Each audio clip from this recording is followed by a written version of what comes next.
Я приветствую вас, дорогие друзья, уважаемые гости и подписчики моего канала. Всем большое спасибо, что этим вечером пятницы мы собрались хорошенько пошуметь.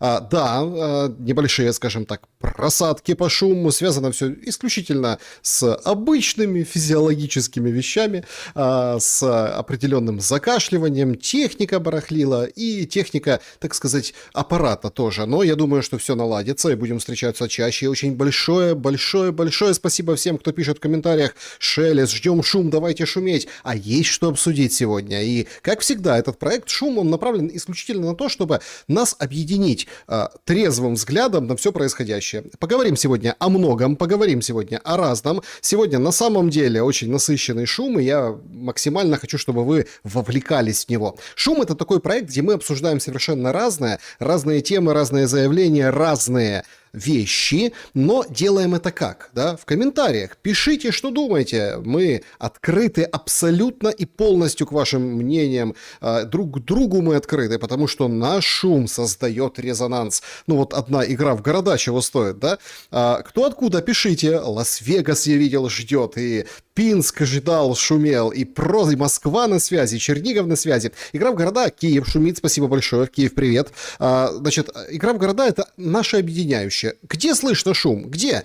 Говорите, Екатеринбург, конечно, и Харьков ХТЗ, и Челябинск, и с нами на связи прямо сейчас Чернигов, Севастополь, значит, прекрасно, значит, замечательно, Вологда шумно шелестит, значит, и с нами Тбилиси на связи, Краснодар, Каспийск, привет, Александр, Афины с вами всегда, это здорово, с нами Измайлова, в Варшаве шумно, Одесса, Пушкин, Царское Село, ух, ничего себе, исторические места.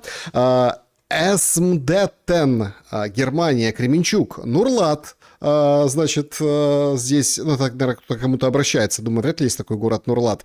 Саша, Франкфурт шумит, это здорово, Тверь, Запорожье шумит, Заокский, Тульская область, шумим в Питере, Тирасполе тоже шумно, Ростов-на-Дону, большой привет, Кронштадт на связи, Ростов, да, шуршит, Солнцево, ну, не шумит, а шуршит, солнцевские шуршат. Пошуршали по эфиру, друзья. Салоники, Черкесск, Ялта с вами, прекрасно. Диканька на связи, вечера на хуторе, пятничная близ Диканьки. Зеленоград, Кривой Рог, да. Аха, Сахалин, Токио. О как, ничего себе. Ялта, да, привет, Актау, Казахстан. Жмеренбург шумит. И Хельсинки с нами. Мытищи, Макеевка шумит. С нами Молодечно, наверное, правильно, Измаил, Донецк, Винница тоже, Вентспилс, Латвия, Харьков, Республика Карелия, Петрозаводск. Друзья, спасибо большое, большая просьба всем тем, кто играет в города, поиграйте в комментариях тоже, если смотрите в записи, понимаю, время может быть неудобное, но ничего страшного, скоро летнее время настанет, и уже следующий шум будем и по летнему времени вещать. Да, а чего? Конечно. И, в общем-то, сравняется время Киева и Москвы, не буду писать в комментариях, а это по какому времени, хотя всегда вроде указываю по какому. Спасибо большое, шумел сурово Брянский лес, да, Антверпен, Кировоград на связи, с нами Сан-Диего, Ярага, так, агент Шелест, Оренбург шумит, прекрасно. Тойла, Эстония, Пионерский с нами, Нижняя Крынка на шуме. Друзья, спасибо большое за то, что присоединяйтесь, пишите, откуда вы, интересуетесь, и давайте обсуждать все, что произошло. Начать я хотел бы с такого незамысловатого, с Трампа. Почему не замысловатого? Потому что, кажется, его вообще шатает в разнос, в разные стороны. Вот вчера в Телеграме у себя опубликовал, и это как бы ходит. Аналитики разработали целый даже индекс, который помогает предсказать следующую смену курса Трампа. Называется это индекс боли Трампа.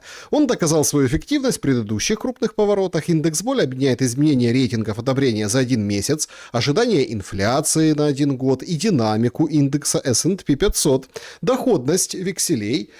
Чем выше поднимается, тем больше шансов на смену настроения. Сейчас, к слову, этот индекс зашкаливает. И как бы не просто так, потому что там крипта полетела, говорят, вот в эти часы, в эти минуты вниз, все как бы обрушилось туда там до невиданных как бы донных значений. Из фондового рынка уходят денежки, уходят, потому что не получается и не срастается ни по переговорам по Ирану, ни в принципе с самим Ираном. Ну а пресса пишет страшное. Вот, пожалуйста, Трампу стало скучно от войны с Ираном. Он хочет двигаться дальше. Американский телеканал MC Now сообщает со ссылкой на некого чиновника в Белом доме. Иран стал немного скучен Трампу. Не то чтобы он сожалел об этом, просто ему стало скучно, и он хочет двигаться дальше, говорит этот чиновник, неназванный. Источники называют заявление Трампа о том, что война уже выиграна, запутанными, внутренне противоречивыми и все больше оторванными от реальностями на поле боя. Это часть желания Трампа просто объявить победу и двигаться дальше, говорят чиновник. Другой же чиновник из того же Белого дома говорит, что Трамп начал отходить от конфликта, постепенно переключает разговор и личное внимание на экономику, внутренние вопросы, предстоящие промежуточные выборы. Представляете, он вспомнил, что выборы предстоящие, промежуточные. Многие чиновники Белого дома часто не согласны с Трампом, боятся оказаться в опале, поэтому просто пьют лимонад, это я цитирую материал, и пьют лимонад и поддакивают. Ну, вообще, лимонад. Кока-колу ж он всем диетическую раздает направо и налево. Вот попивай Кока-колу и как бы и не воняй. Поддакивай и соглашайся. Но его как-то уже это достало. Слушайте, ну сколько можно? Ну, право дело. Это Иран, это Тормузский пролив. Что вообще происходит? Какой-то, ну прям лютый трэш. А иранцы, слушайте, как разошлись. Вот этот же человек, с которым типа якобы переговоры вели. Правда, потом выяснили, что через пакистанцев. Он вообще берегов не видит. Вообще, то есть полностью.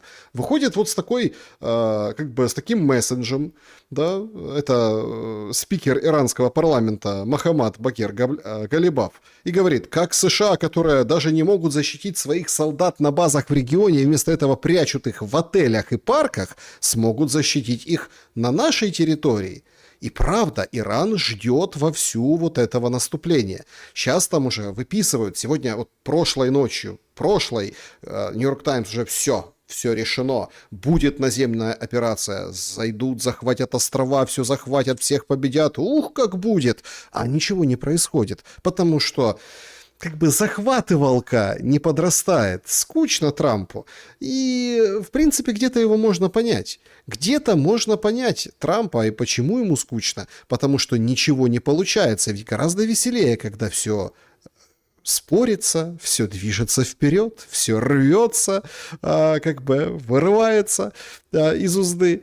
Ну вот, например, вот так выглядит Ормуз с воздуха. Да? Вот, пожалуйста, Ормуз. Воздух, да, вот так вот стоят себе эти суда, так вот сняли, показали, а это уже такая специальная история, это спутниковая как бы версия, через спутники, специальное программное обеспечение, что ж там в Ормусе происходит. Судов на самом деле куча, а вот они тоненькие, светятся, и они все стоят и ждут. А кого пропускает Иран? Того, кто заплатит, и дружественные страны, но в первую очередь всего дружественные страны. Вот смотрите, вот эти острова, которые они пытаются захватить, приличные такие острова, и все они вот так вот тусят вот эти танкеры, и никто, ну, собственно, не может себе позволить. Сколько это будет продолжаться? Ну, вот уже 3 недели, как 4-я вот этой войны, 28 число, месяц скоро, ровно месяц, да, 28, и вот так вот по спутникам, собственно, человек как бы ходит, смотрит, и вот эти точки, это все вот эти суда, их там реально тысячи, их очень много, и они очень и очень обеспокоены. Вот туда, на соседний берег, противоположный берег от Ормузского пролива. Но он, правда, очень и очень опасен, этот Ормузский пролив. И вот это скопление становится очень и очень опасным, потому что, ну вот что произошло сегодня с тайским судном. Тайское судно, оно, правильно говорят, не китайское, поэтому и получило сегодня поддых. И еще сегодня сообщил КСИР, что 3 танкера развернули. Они пытались пройти, говорят, там мы свои, мы вот зуб даем, нормально все. Не, говорят, не-не-не, давайте назад. И не пропустили. А что говорит Рубио, например, про Ормузский пролив? Говорит, да ну, давайте разблокировать. Но мы как-то не хотим инициативу проявлять. Кто там страдает от того, что танкеры, куда там они не доходят? Вот давайте. Европейские партнеры, окей. Кто там, Китай, Индия, давайте. Создавайте, пожалуйста, ну, Китай где-то проходят уже, да, но создавайте, пожалуйста, военный альянс, миссию и шуруйте, а мы поддержим. То есть, в смысле, ты иди, а я за тобой по минному полю. Никто не хочет получить вот такой, скажем так, привет. А что происходит в самой Америке? Понятно, цены на нефть растут. Это все уже сказали. Растут не шибко критически. Вообще мне нравятся это оценки. И, ну, вы, уважаемые зрители, тоже пишите в комментариях. Ой, там чуть-чуть выросло. Ой, выросло не чуть-чуть. Ой, нет, это много. Для кого-то много, для кого-то мало. Все относительно. Цены выросли? Выросли. Но они реально сейчас включили вот эту тему, помните, из предвыборной кампании Трампа «Бури, детка, бури», и бурят, да так бурят внутри Америки, что небу становится жарко, и соседние городки небольшие, в штате Техас, например, как бы без воды остаются. Корпус Кристи – ключевой источник воды для города. Сейчас его заполненность чуть больше 9%. С нами на связи главный климатический корреспондент CNN Билл Вир. Билл, город может быть вынужден ввести экстренные ограничения на использование воды. Почему это происходит? Почему происходит? То есть материал на американском телевидении, все вот как бы CNN, климатического обозревателя позвали, и тот давай рассказывать, а что происходит? Воды не хватает. А что не хватает? Это может случиться уже в мае, Борис. Да, там сейчас страшные времена. Вода из кранов пока идет, но это медленно unfolding катастрофа вдоль нефтехимического побережья Мексиканского залива. Вы упомянули один водоем, его заполненность менее 9%. Есть еще один, Чок-каньон, который используется. Там менее 8%. Озеро Тексаркана, откуда жители Корпус-Кристи тоже берут воду, заполнено примерно на 50%. По закону, если уровень падает ниже 50, автоматически вводятся ограничения. Но губернатор сейчас снизил этот порог до 40%. Однако мы говорим о действительно засушливом периоде. Около 5 лет засухи в Южном Техасе привели к этому. Плюс много водоемких производств, которым требуется десятки миллионов галлонов воды в день для производства пластика или переработки нефти. Пластик, нефть шарашат по полной. Шарашат по полной. Нефть как бы есть у американцев, они бурят, они венесуэльскую юзают. Они там, кстати, на Кубу нефть отправили. Не только россияне танкеры отправили, а еще и они. Ну, правда, они там частным компаниям, частным. Не вот этим коммунистам проклятым, а капиталистам, которые при коммунистах проклятых.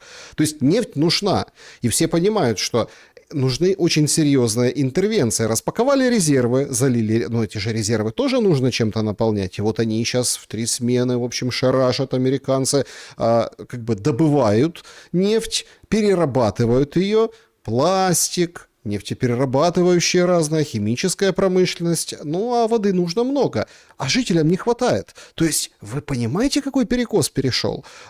Непосредственный, не только прямой, да, вот то, о чем говорили, дефицит нефти, мировой рынок, все дела, а еще и внутри меняется Америка, потому что реально сейчас старушка, ну, я имею в виду Америку, она прям кряхтит и пытается покрыть дефицит, пытается побороть цены. Чем? Объемом. Потому что, ну, не нравится Трампу, он устал от этого Ирана. Давайте уже, что происходит? Он настолько устал, что спустился в какую-то откровенную похабщину и желтизну.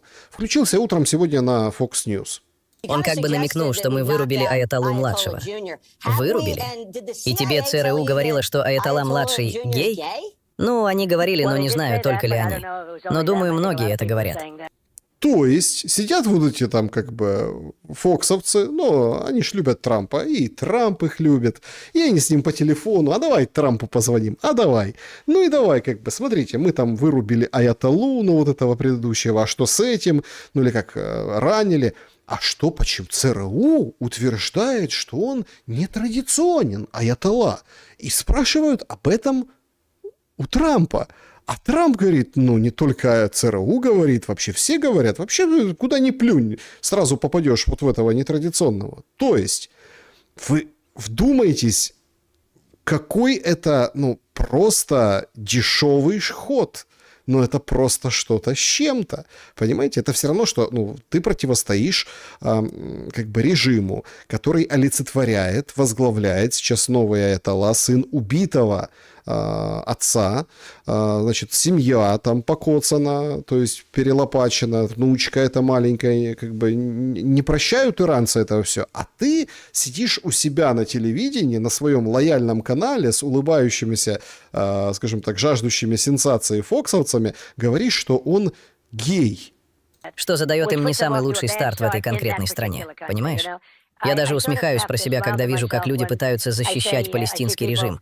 Женщины за Палестину, но они убивают женщин, если ты не носишь определенную одежду. Если ты не закрываешь лицо целиком, у тебя нет шанса выжить.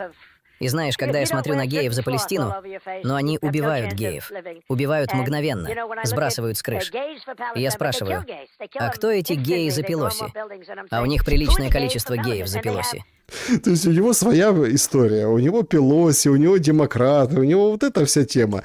То есть они его спросили про аятоллу, он говорит, все говорят, да, и давай свое. Свое это что? Правильно говорят, правильно, устал, задолбался Трамп, ему надо побороться уже внутри, ему надоело, ему хочется с демократами потягаться. Вот он вспомнил этих геев про Пелоси.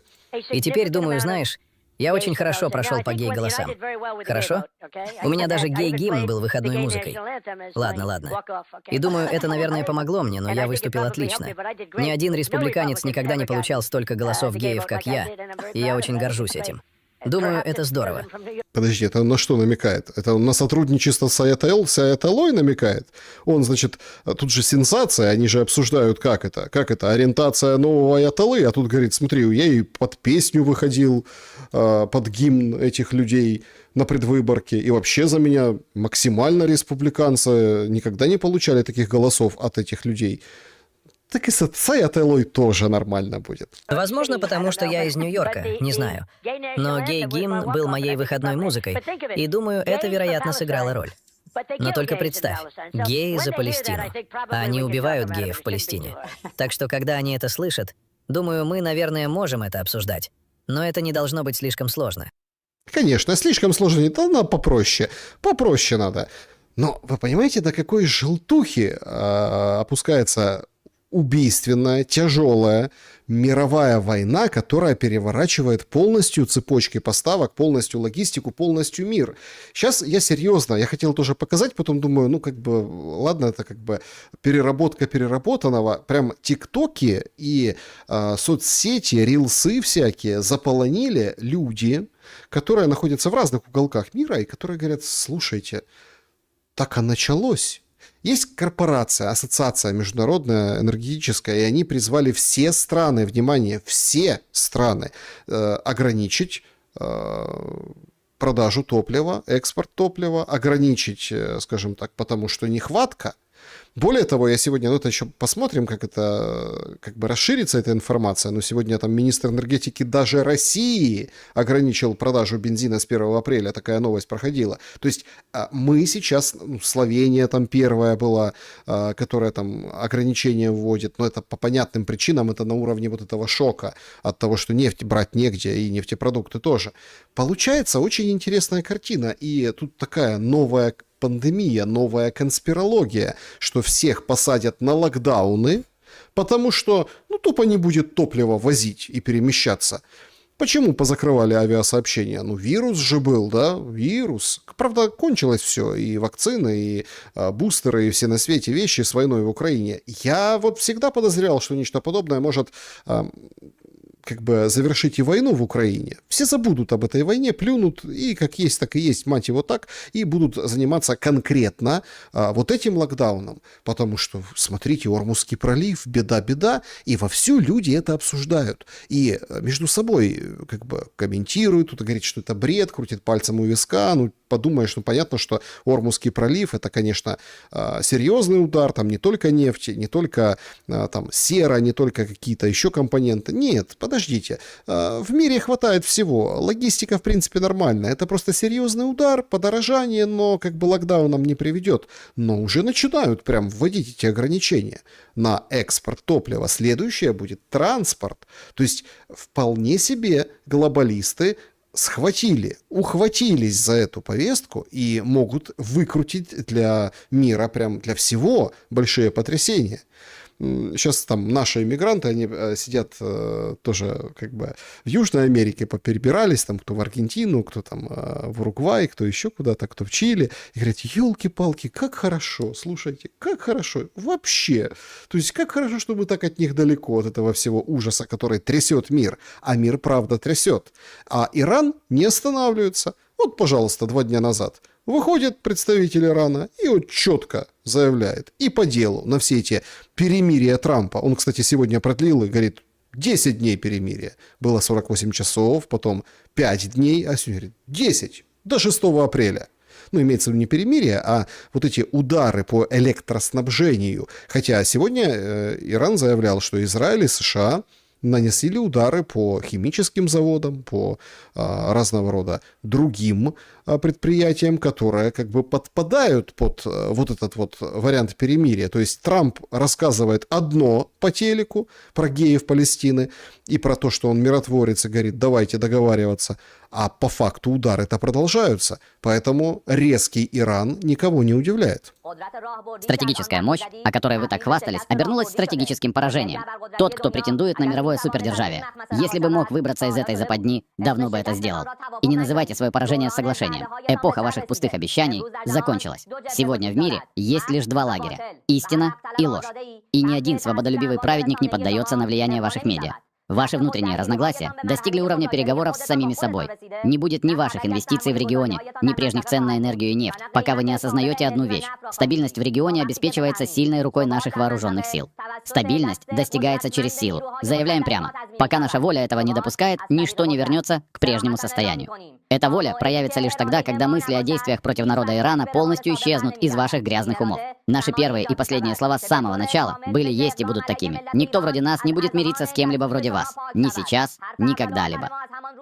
Ну, вот так вот. Вот потужный Иран и имеет право, потому что ненависть очень высока к американцам и к тому, что они делают вместе с израильтянами. А что израильтяне? Вот смотрите, какая интересная формула и перефраз. Опять-таки, кто-то может сказать, ну, что он там говорит, какие-то там, понятно, там, да, блефует, понятно, он там поднимает ставки. На самом деле все со всеми переговариваются, есть реальные подвижки, уже там кулуарно договорились немножко выпустить пар по поводу цен на нефть, потому что мало кого они устраивают такие. Понятно, что немножко сейчас 6 апреля, потом договорятся до 6 апреля и к 14-15 мая, когда Трамп засобирался к Си Цзиньпину, уже все решится, перемелится, мука будет. И Рубио сегодня выходил и говорил, значит так, это война на недели, а не на месяцы, поняли? Поэтому все как бы заканчивается. Трамп устал, надоело ему. Все нормально, сейчас разрулим, все хорошо, эти речи никто не вспомнит, кроме иранцев. Они всерьез хотят выгнать, но если не со всего Ближнего Востока, то с его какой-то большей части американцев, с их американскими базами, ну и израильтян немножко как бы, урезонить. А они не урезониваются. Мир через силу, говорит Трамп. А Ксировец говорит, стабильность через силу. По поводу стабильности, это же прям и стабилизирующие силы, прям хрестоматийный момент с представителем Израиля при ООН. Там, кстати, тоже был такой эпизод интересный по голосованию. По-моему, там США, Израиль, еще кто-то, они отказались проголосовать за осуждение работорговли. Ну, типа ООН все собираются и осуждают, вот эти моменты, когда был период в истории человеческой, когда рабов из Африки, там они строили, они там Брюссель весь отстроили, в Америке тоже там, как бы, и США голосуют. А им спрашивают, что вы проголосовали? Они откомментировали, потом официально говорят, а знаете чего? Потому что эти же страны, они же посмотрят, что ООН проголосовала, типа осудила и признала, что как бы рабовладельцы, да, то есть и придут и скажут, оплатите репарации. Ну, ООН проголосовал, оплатите. А мы же как бы страна юристов, поэтому говорим, не-не-не, мы просто не признаем, мы откажемся. А так, конечно, мы против работорговли и всех вот этих вещей в историческом контексте и резоне. Так вот, по поводу стабилизирующей силы. Хрестоматийный прием представителя Израиля при ООН. Почему Израиль имеет право на создание ядерного оружия, а ни одна другая ближневосточная страна не имеет такого права? Спасибо. Каждый народ Хороший вопрос. Хороший, прям отличный вопрос журналиста. И вот, ну, четко все, как бы, ну, это же нормально. Почему? Вот там же все крутится вокруг чего? Что Ирану нельзя ядерное оружие. Нельзя кукиш, шиш с маслом. Никакого ядерного оружия. Вчера Трамп сокрушался. В чем дело? И вот Дэнни Данон, ну, знаете, вот этот Данон, ну, реклама прям крутится в голове. Посол Израиля в ООН отвечает. должен задать себе вопрос. Кто приносит стабильность в регион, а кто — хаос? Израиль является стабилизирующей силой в регионе. Мы хотим мира. Не могли бы вы ответить на мой вопрос о ядерном потенциале? Я уже ответил. Спасибо. Данон, и пусть весь мир подождет. Так я уже ответил. Так ответьте, пожалуйста. Все. Мы стабилизирующая сила, нам можно, потому что мы за мир, мы за стабильность. А этим нельзя, потому что не видите, какие варвары. Но вот так это все и происходит. Правда, в самом Израиле, где тотально, ну то есть одно мнение, тотально работает машина военной цензуры, и тут надо, ну, с одной стороны, это хорошо.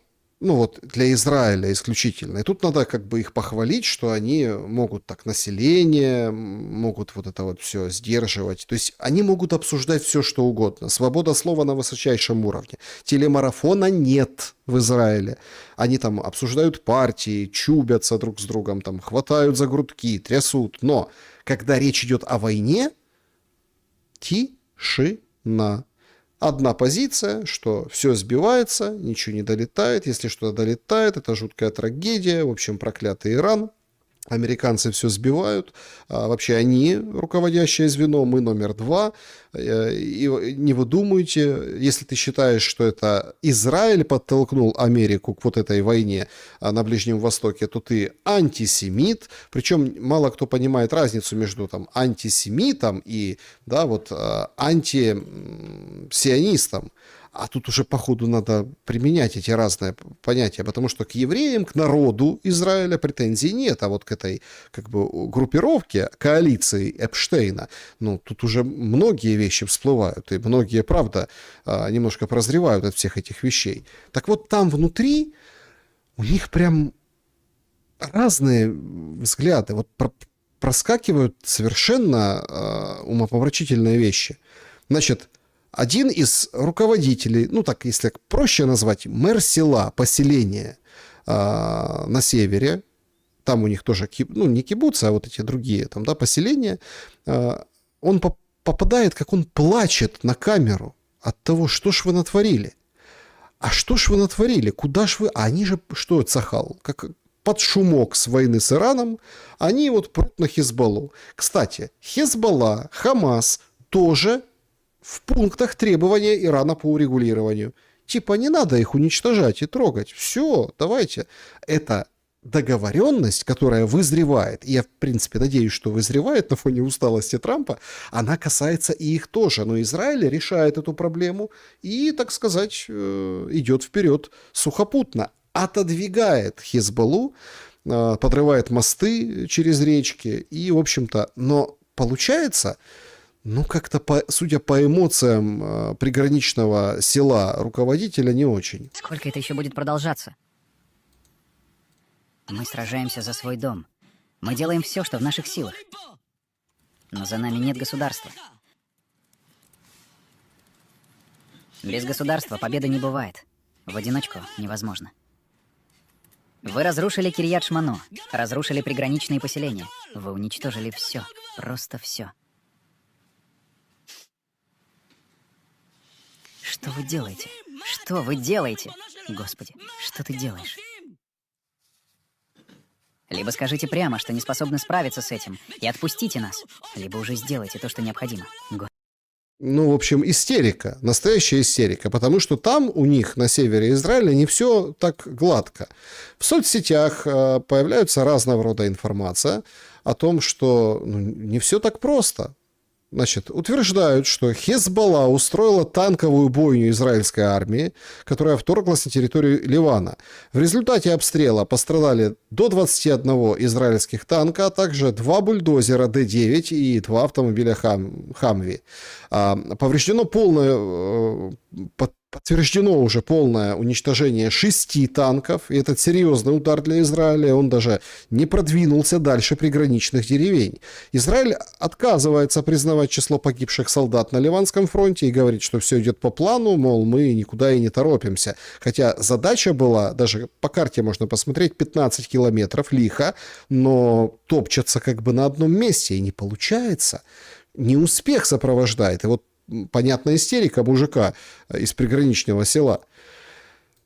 Не все получается и у господ американцев. Появились интересные спутниковые снимки с вероятным поражением самолетов-заправщиков КС-135 на базе США в Саудовской Аравии. Официально, понятно, это никто не подтверждает, но это ключевой элемент авиации США, поскольку это самолеты воздушной дозаправки, которые позволяют истребителям и бомбардировщикам действовать на больших расстояниях и дольше оставаться в воздухе. Без них резко падает дальность, темп, гибкость и всей воздушной компании. В строю США около 400 таких машин, и несмотря на возраст, они стараются в общем, замены им нет, да, и в авиационной компоненте это, по сути, критическая инфраструктура для авиации, потеря которой напрямую бьет по возможностям вести операции. Если информация подтвердится, это будет означать не просто повреждение техники, а удар по логистике и устойчивости операций США на Ближнем Востоке. То есть все серьезно. Есть чем удивить Ирану. И на этом фоне, конечно, пора заканчивать. Конечно, нужно все сосчитать. Все говорят, вот там самолеты сбили по дурости, кувейцы, кто-то говорит, заговор ищет, какие-то шииты в составе там армии Кувейта, они специально, мол, ошиблись и ударили. Кто-то говорит, да это просто глупость, свой-чужой, кто-то ищет конспирологию. Зачем? Ну, кто-то, я думаю, вы видели тоже, на днях было видео, когда пролетал F-18, а по нему прям с пулемета и прям достали, видно было поражение. Ну, самолет улетел. Дотянул, не дотянул до базы, вроде как не дымился. Ну, в общем, конкретно по фюзеляжу прошлись крупным калибром. Конкретно. То есть, зачем вот так уничтожать? ПВО нет. Ну, нет ПВО, а у вас нет заправщиков.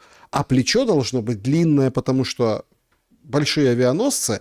Ну, уже даже сам Трамп рассказывает интересные солдатские байки, когда по авианосцу летела 101 ракета, и все 101, все сбили ракеты. Потому что ближе подходят, вот куда дотягиваются, туда иранцы и бьют. А что, как нечем бить уже? Вы же их обезжирили полностью. Поэтому нужно быстро договариваться.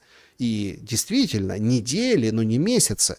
Но как это все выйдет и отпустит ли хватку Иран? Вот тут уже вопросы. Посмотрим, к чему приведут переговоры.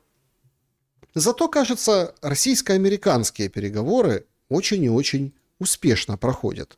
Потепление, прям оттепель, как в учебниках истории. Я прям вспоминаю там советский период. Оттепели.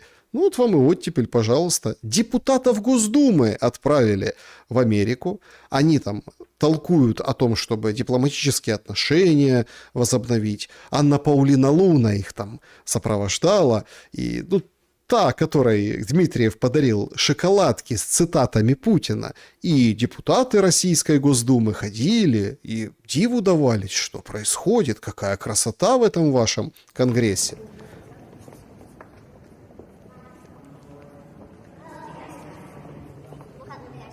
Смотрите, у всех в руках Кока-Кола. Это ж угостили. А это вот, по-моему, господин Делягин, да? Если я не ошибаюсь. Да, вроде как он. Так у него вообще красота. Он сразу, как у себя дома, в карман пиджака, так сказать. Нормально. Ну, а что руки? Руки заняты. Может, надо сфотографировать фотоотчет для архива. Куда выложит? В МАХ, наверное. В МАКС который. Туда, наверное, выложит. или еще в Telegram. Ну, как видим, телефон у него не йотафон, не российский. Ну, нормально, чего.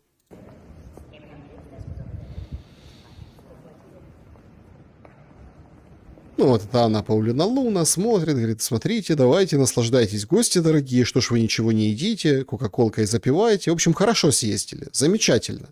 И подарки им еще подарили. Вот какие. Они прям похвастались. Значит, носки с Трампом. Носки. Ну, там на носках прическа специфическая у Трампа, как будто ветер. А также, значит, жетоны от Анны Паулины Луны, открытки, также «Союз Аполлон». Ну, типа, оттепель же, потеплело. И смотрится это потепление достаточно, ну, таким образом. Так вот скептически многие на него смотрят, потому что сегодня опубликованы, сегодня третья ночь, когда Усть-Лугу бьют, большой порт в Ленинградской области. Причем дым шарашит капитальный, 3 ночи подряд, 40% мощности, рассказывает Reuters, поражено. В общем, катастрофа у России. Примечательно это делается на фоне удорожания цен, примечательно это делается на фоне проблем с логистикой, но все как-то вот так вот очень скептически посмотрели на данные вчерашней Reuters о том, что удар бесспорно болезненный, удар бесспорно наглый, удар бесспорно, и вот судя по набору фактов, да, о том, что в Польше закрыли воздушное пространство, учения придумали, когда дружественные самолеты должны пролетать через страны Балтики, конкретно Эстонии тоже. Ну, в общем, как бы все понимают, что воздушное пространство и летело оттуда, откуда не ждали. Потому что если там все же рисуют, как, смотрите, они смешные. Мы вон с Сумской области могли отправить и как бы напрямую, без чужого воздушного пространства. Но проблема в том, что там есть ПВО, и там бы позбивали. А тут быстро, неожиданно, пока сориентировались, там лететь недолго, подцепили бомбы авиационные, там ФАП-100 какие-то, да, на вот эти кукурузники беспилотные, и вот это вот они полетели, посбрасывали. Ну, вот такая операция. Третью ночь подряд. То есть 3 дня подряд бьют. Удар капитальный, ущерб тоже. Гасят сложно и долго. Но вот в контексте ущерба возникают вопросы. Нет, понятно, что есть там такие россияне, которые говорят, это все комариные укусы, все сейчас восстановим, подтянем ПВО, Европе, если что, намекнем, они немножко как бы, ну, в общем, придут в чувство, все будет хорошо. Нет, смотрите, есть такие, которые говорят, потому что надо бомбить Евросоюз, но Кремль очень мягко реагирует на все происходящее. Может быть, поэтому сегодня вышел материал, интересный материал, кстати, очень интересный, от Александра Каляндра. Это на страницах Spectator, исследователь Центра анализа европейской политики. Он с Wall Street Journal работал, банки Credit Suisse. Короче, он говорит, что удары Украины по российской нефтяной инфраструктуре пока эффекта вот этого ожидаемого, ну, как бы не дают. Более того, он пишет о том, что эти удары, наоборот, помогут Москве заработать. Значит, он приводит данные Reuters, вот эти 40% экспортных мощностей России, однако нужно учитывать механику формирования российских нефтяных доходов. Значит, после налоговой реформы 2024 года бюджет получает основную часть этих поступлений через налог на добычу, который зависит от цены нефти на мировом рынке и объемов добычи, а вообще не от экспорта. То есть деньги поступают в бюджет в момент извлечения нефти, даже если она не продалась. На этом фоне удары по инфраструктуре сокращают предложение на мировом рынке, способствуют росту цен, в том числе и на российскую нефть. Из-за перебоев поставок, напряженности вокруг пролива Ормузского, нефть уже превысила 100 за баррель, а средняя цена Уралс в марте может быть на 50% выше февральской.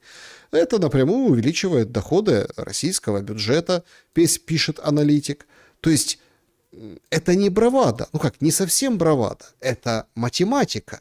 Ведь, ну, условно, помните, это слабый пример, но чисто экономический пример, когда ну, были сырные войны, например, российско-украинские. Ну, там брали сыры, свозили в кучу и давили бульдозерами. И тогда цена на сыр, ну, я просто помню эти времена, ну, то есть сыр и сыр, ну, как бы, не сказать, что это сильно там было дорого, да, не, ну, понятно, там какой-то дорогой сыр, но обычный такой, повседневный, там, не знаю, голландский, там, российский, да, переименовали российский сыр уже в, ну, как сам продукт, но неважно. И тогда вот это давили, и создавалась очень интересная ситуация, что вроде как сыра много, но его же уничтожают, поэтому цена растет, то есть играли на цене. То есть я возьму нефть, сожгу условно треть и скажу, ну все, теперь дороже. Мало осталось, а спрос-то сумасшедший на фоне вот этого всего. Значит, цена будет расти, чтобы компенсировать. То есть вот эта пораженная нефть, пораженные площади отбиваются за счет будущего роста цен. На рынках вы видите, что происходит. С ценником и прогнозом баррель по 200, ну, я думаю, многие уже как бы так, не то что смирились, ну, особо не, скажем так, особо не перечат, что да, ну, будет и будет. И 250 может быть, ну, там и 150, конечно, в BlackRock говорят, мир труханет рецессией очень сильно, но тем не менее. Да и вообще так все как-то спокойно. Вот Путин собирает совбез у себя в России по селектору, по видеосвязи и рассуждает о отношениях с Европой. Уважаемые коллеги, добрый день. Мы с вами на регулярной основе рассматриваем политику России на различных направлениях, оцениваем ситуацию как в отдельных регионах мира, так и отношения России со странами этих регионов. Сегодня предлагаю послушать министра иностранных дел о нашей работе на европейском треке.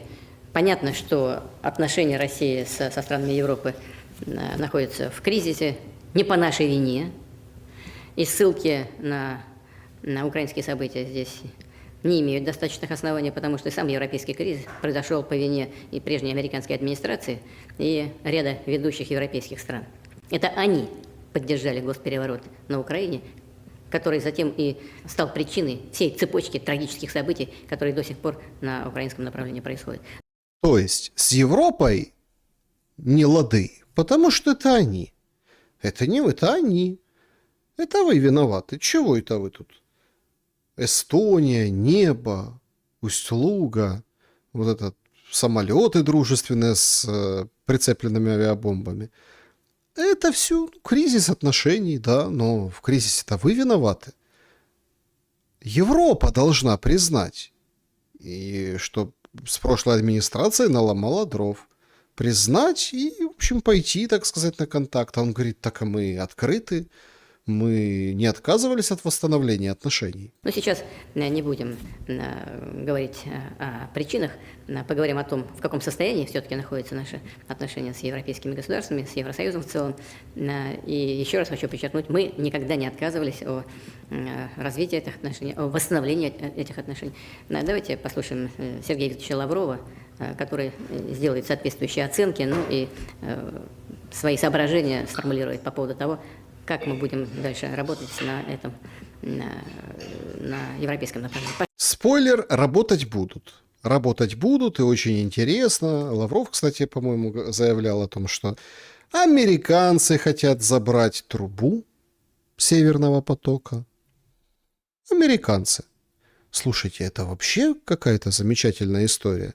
Забрать, чтоб что, чтоб пустовало? Да нет же, чтобы газок качать по Северному потоку. А чего нет? Будут качать, если труба-то американская. Ее там Залужный уже не подорвет, ведь правда? Или какие-нибудь дроны непонятные. Турецкие танкеры могут. Все как-то проглотили, 5-ю статью никто не включает, турецкий экипаж, турецкий танкер, нефть только российская пришла, как бы шла на турецком корабле из России в Турцию. Но, а если американскую? Американскую ж не посмеют атаковать, правда?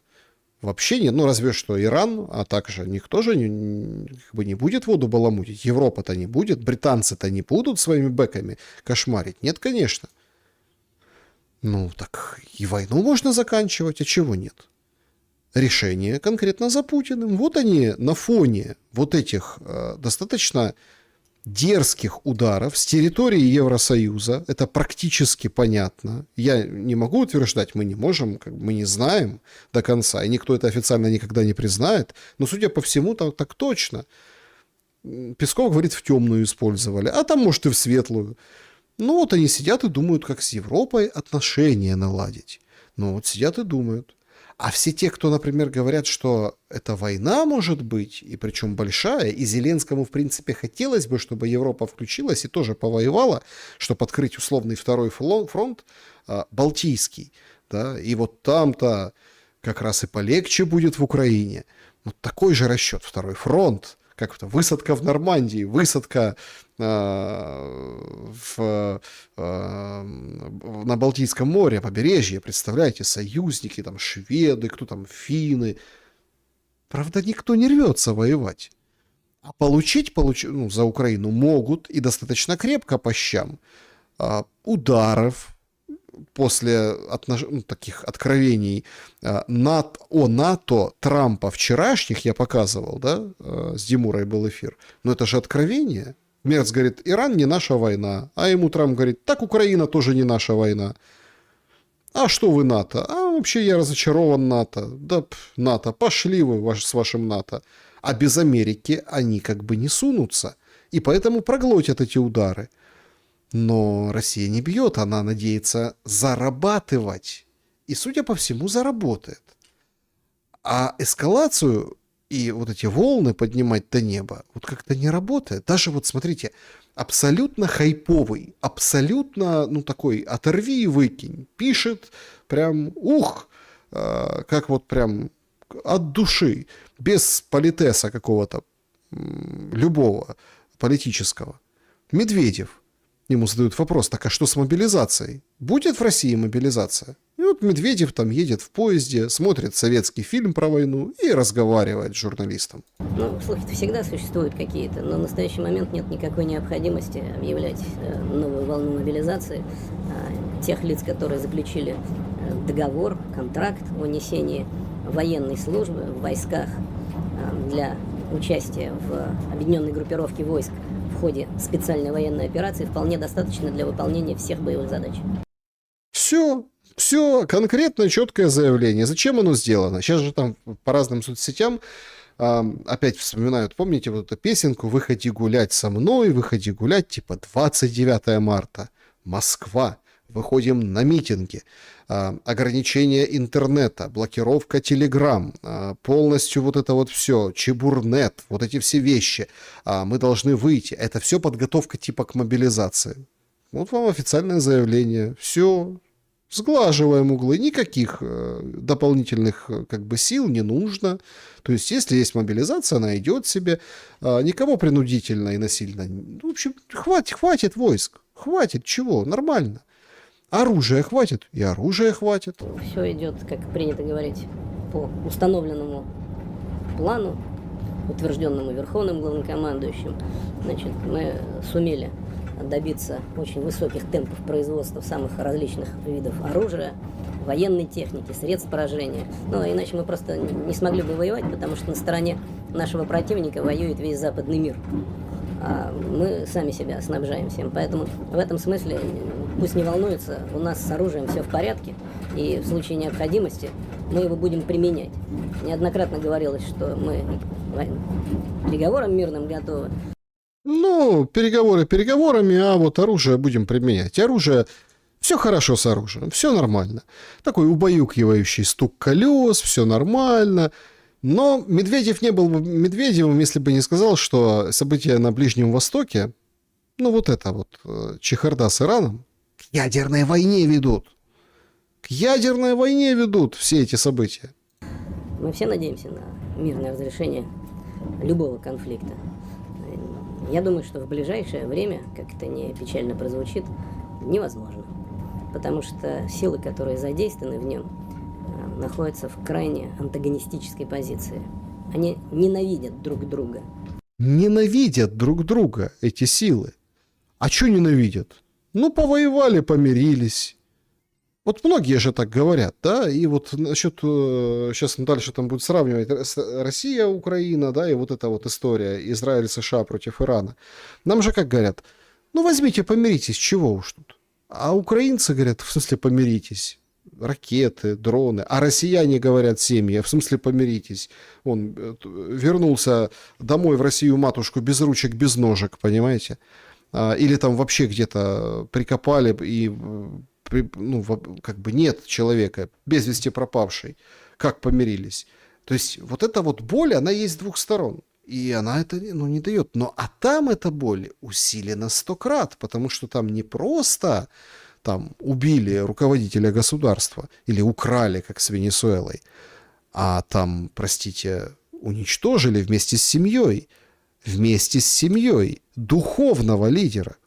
Вот некоторые наши товарищи говорят, вот там, такие-то лидеры ненавидят друг друга. Но Это он о Путине и Зеленском.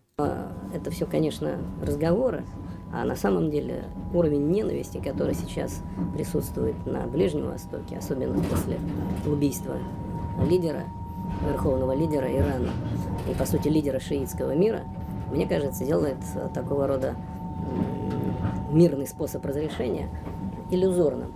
Да, наверное, рано или поздно какое-то примирение произойдет, но давайте вспомним, что происходит в ближневосточном урегулировании на протяжении последних 70-80 лет.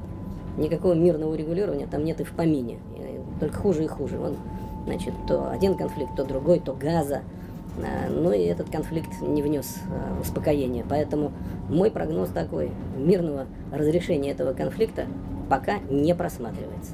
Не просматривается. Вот что там, как это? Что у Путина на уме, у Медведева на языке. Мира не просматривается, как бы о нем все не кричали. Поэтому Рубио, так что? Недели, а не месяцы? Ну, как бы интересно. Интересно, на фоне вот этой ненависти и на фоне вот того, что на самом, получается, деле думают в Кремле. Медведев неоднократно как бы выражал эти мысли. Нет, хайпово, понятно, там, для народа, понятно, с матючком, кто-то говорил после того, как взял Финляндию, 0,5, а может и 0,7, и вот это все очень резко и дерзко. Но по большому-то счету, видите, у него сейчас в стакане не Финляндия, чаек в подстаканнике. Сидит вот это мирно, рассуждает, уже чай не молодой, уже там нет вот этих всех танцев и йотафонов. Он говорит, не просматривается. 70-80 лет вот это вот чехарда на Ближнем Востоке, и вот то, что туда сунулись вообще Соединенные Штаты Америки, хорошим ничем не закончится. А ядерной, пожалуйста, вперед. Дорога к ядерному противостоянию. Милости просим. Там настолько все переплелось в Ближнем Востоке, что аж Зеленский туда приехал. Смотрите, как кивает вот это все. Вот это, да, его встречают в Саудовской Аравии, саудиты, а он это вот кивает, в глаза заглядывает. Смотрите, тот заглядывает в глаза, а тот глаза отпускает. Улыбается. Смотрите, как хорошо. И встретились, и поговорили, все по чину, все замечательно. Я, если честно, обалдел от формулировок. Ну вот, например, сообщение со странички, да, Зеленского. Ой, товарищи, вы меня извините, но это нечто. Украина и Саудовская Аравия подписали договоренность про оборонное сотрудничество. Подписали документ технологического сотрудничества, инвестиций, это денег, вложение денег, и усиливает роль Украины как донора безопасности, безопасного донора, да, безопасностного донора, готовы делиться экспертизой и системой. У меня, если честно, из других жанров слова экспертиза проскакивает и система Ну, система для капельницы, система. И Саудовская Аравия имеет то, в чем заинтересована Украина. Представляете, как хорошо? Имеет, все имеет. Подписи ставят. Гнатов, он же Генштаб, то есть военное сотрудничество. Все, ПВО. Что там написано? О чем? Детали? Какие? Ну, Саудовская Аравия что-то имеет, в чем заинтересована Украина. Поэтому и мы, так сказать, и средствами, и экспертизой, и системой, а еще немножко людьми.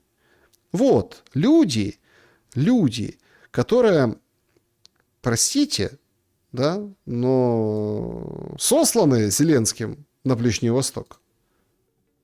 Вот, пожалуйста. Видеоряд, он встречается, что-то обсуждает. Ни одного саудита, ни одного. А чё саудита нет, понимаете? Никого нет. Гнатов тут, который подписывает. Умеров там что? Умерову что грустно, давление, наверное. Там же у них не особо с погодой. То дожди, то даже снег видели в Дубае, там рядышком, то грозы такие шарашат, то еще не пойми что. И, видимо, давление, вот там стоит, сидит, куняет. Ни одного саудита. То есть они все встретились с Зеленским. Чего они тут делали? Зачем? Как? Ну, пришли бы с саудовским каким-нибудь воякой, они бы там вместе рассказали, показали, подтвердил бы, сказал, да, они здесь не просто там шарятся, а помогают. Уже есть там даже подтверждение о том, что сбили какой-то дрон. Сбили. Ну, эта фотография просто меня умиляет, официальная, да. Встреча с шейхом. И, простите, но как бы нет, понятно, что им все можно, это у них такой дресс-код, то есть тут ничего, скажем так, зазорного нет, но как-то налегке зашли встретиться, поговорить о важном, о том, что, ну, чтоб ножка дышала, понимаете? Чтоб ножка дышала, а тут такой душный Зеленский с этим всем дайте. А так вот, когда ножка дышит, так хорошо, понимаете? Хорошо. Можно спокойно, взвешенно, под жаришку принимать решения. Шлепали шлепки твои пятки, уважаемые шейхи. Другие, кстати, ну, по-другому обуты. По-другому. Сколько у вас пар обуви, уважаемые саудиты? Да сколько надо, столько и пар обуви. А чего? Вот делегация сидит. Вот мужичок в нормальных туфлях. Чей туфля? Мой туфля. Смотрите, как хорошо. То есть,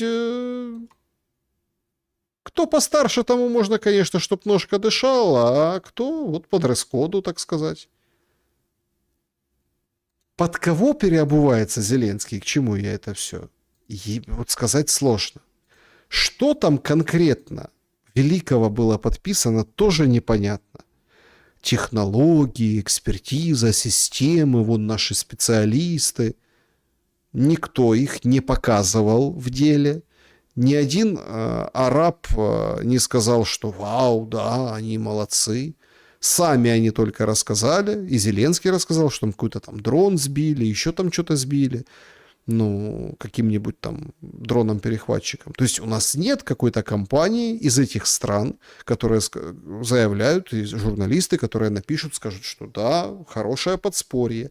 Не обязательно их хвалить, чтобы себя хулить. Но молодцы.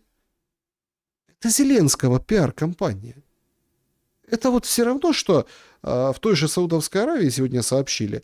Ноу-хау, очень интересная штука. В Саудовской Аравии запустили первый в мире кальян с протеином. Местная сеть фитнес-клубов разработала так называемый протеиновый кальян. Вместо табака там пар с аэрозольным белком. Обещают, что за 45 минут можно получить около 25 грамм протеина. Он якобы всасывается через легкие, минуя пищеварение, поэтому как бы не нагружает ЖКТ, желудочно-кишечный тракт. Проект уже запустили в Эр-Рияде, дальше планируют масштабировать по всей стране.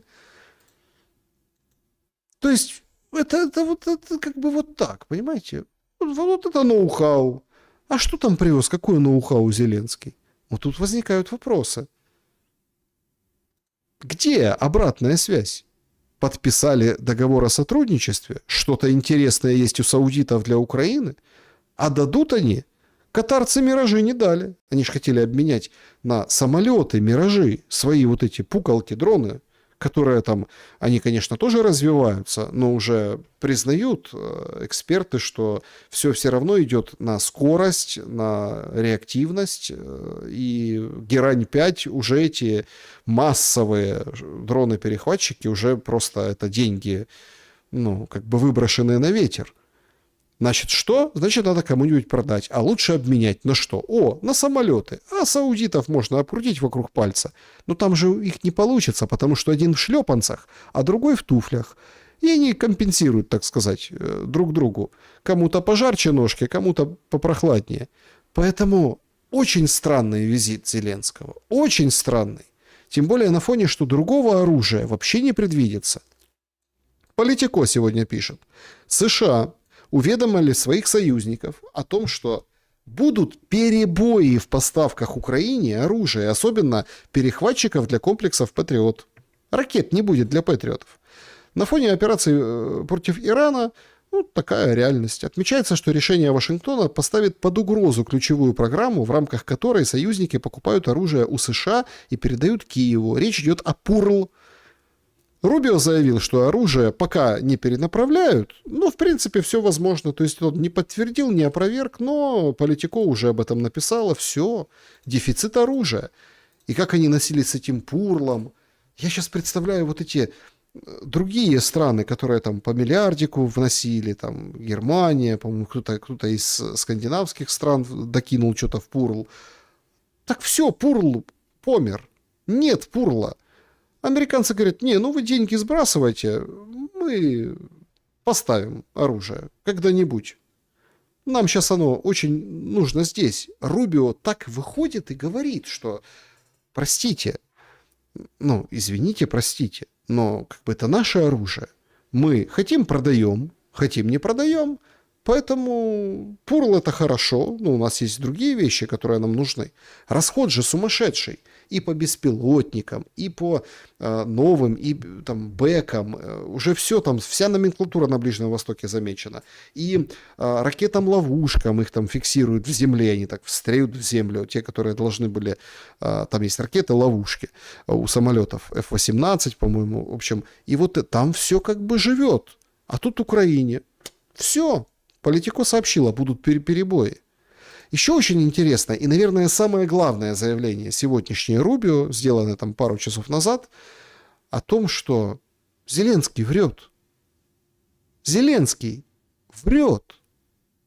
США уничтожают безопасность, которая зависит от ситуации в Донбассе. Это ложь. Я видел, как он это сказал. И жаль, что он так сказал, потому что он знает, что это неправда. И...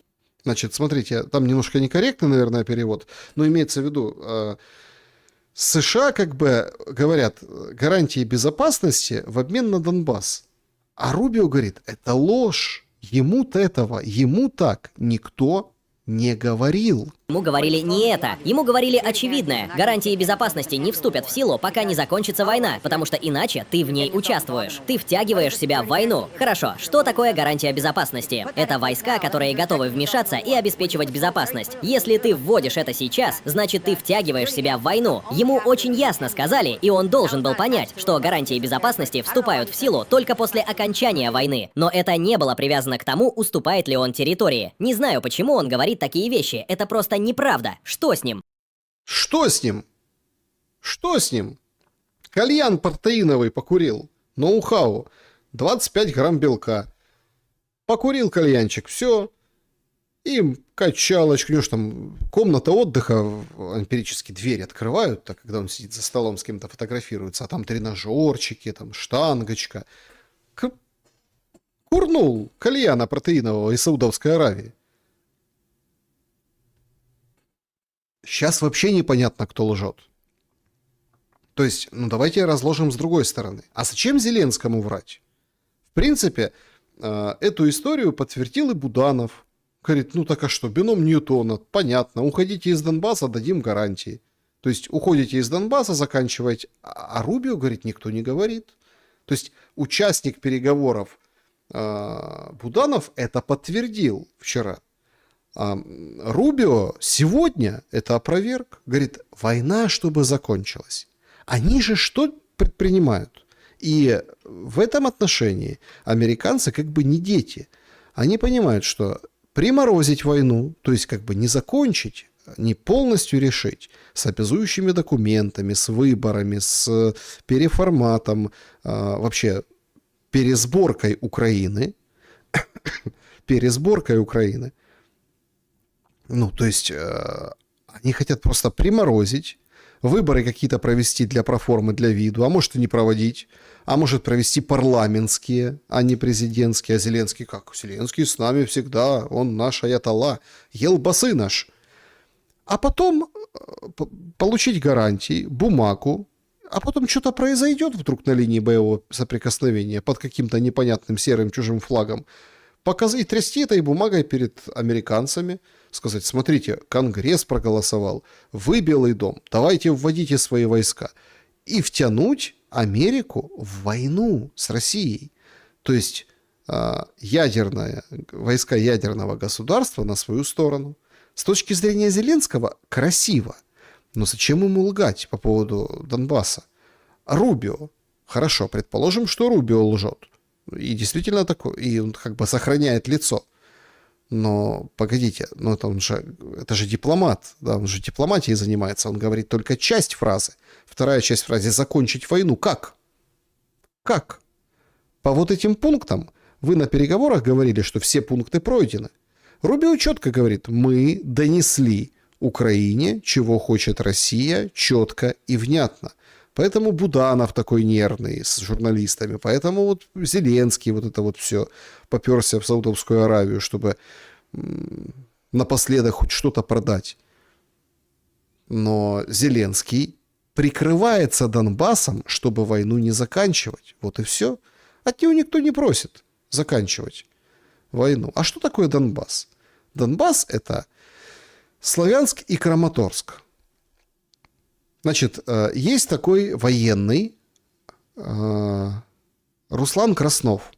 Значит, по мере приближения фронта Славянск и Краматорск меняются практически каждый день, он пишет. Изнутри это не всегда заметно. Но если вас не было в городе даже 2-3 недели, он встречает вас уже другим.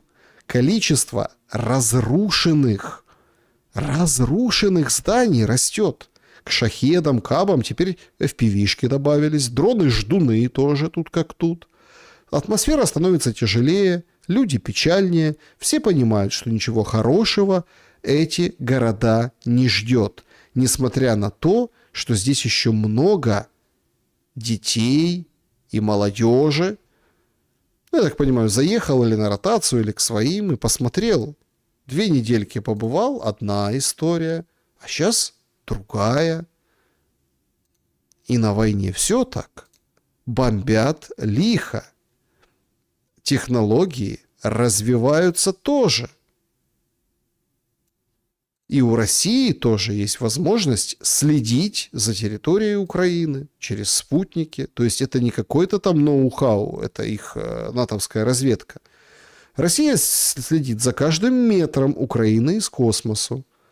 Значит, она имеет 253 спутника, которые регулярно пролетают над Украиной. С орбиты можно и скопление техники, личного состава видеть, позиции, оборонное предприятие и, внимание, последствия ударов. Это для тех идиотов, которые там говорят, вот, надо блюрить, не показывать, куда прилетело, а то непонятно.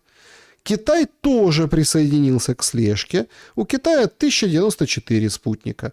И Украина постоянно находится в поле зрения Китая и России. Вот так выглядят вот эти спутники, которые они там... Пересвет, по-моему, или как ли, рассвет, пересвет, наверное. Нет, пересвет — это лазер.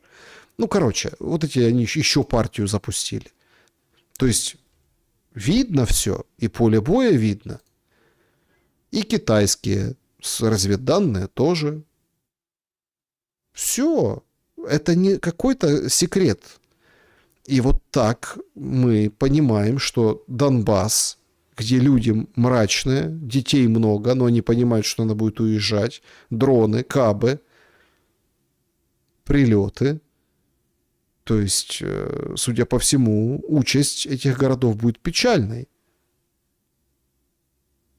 Но без боя их никто не отдаст. Ну, точнее, кто-то, может, и отдаст, но не Зеленский. Мы не можем на это пойти.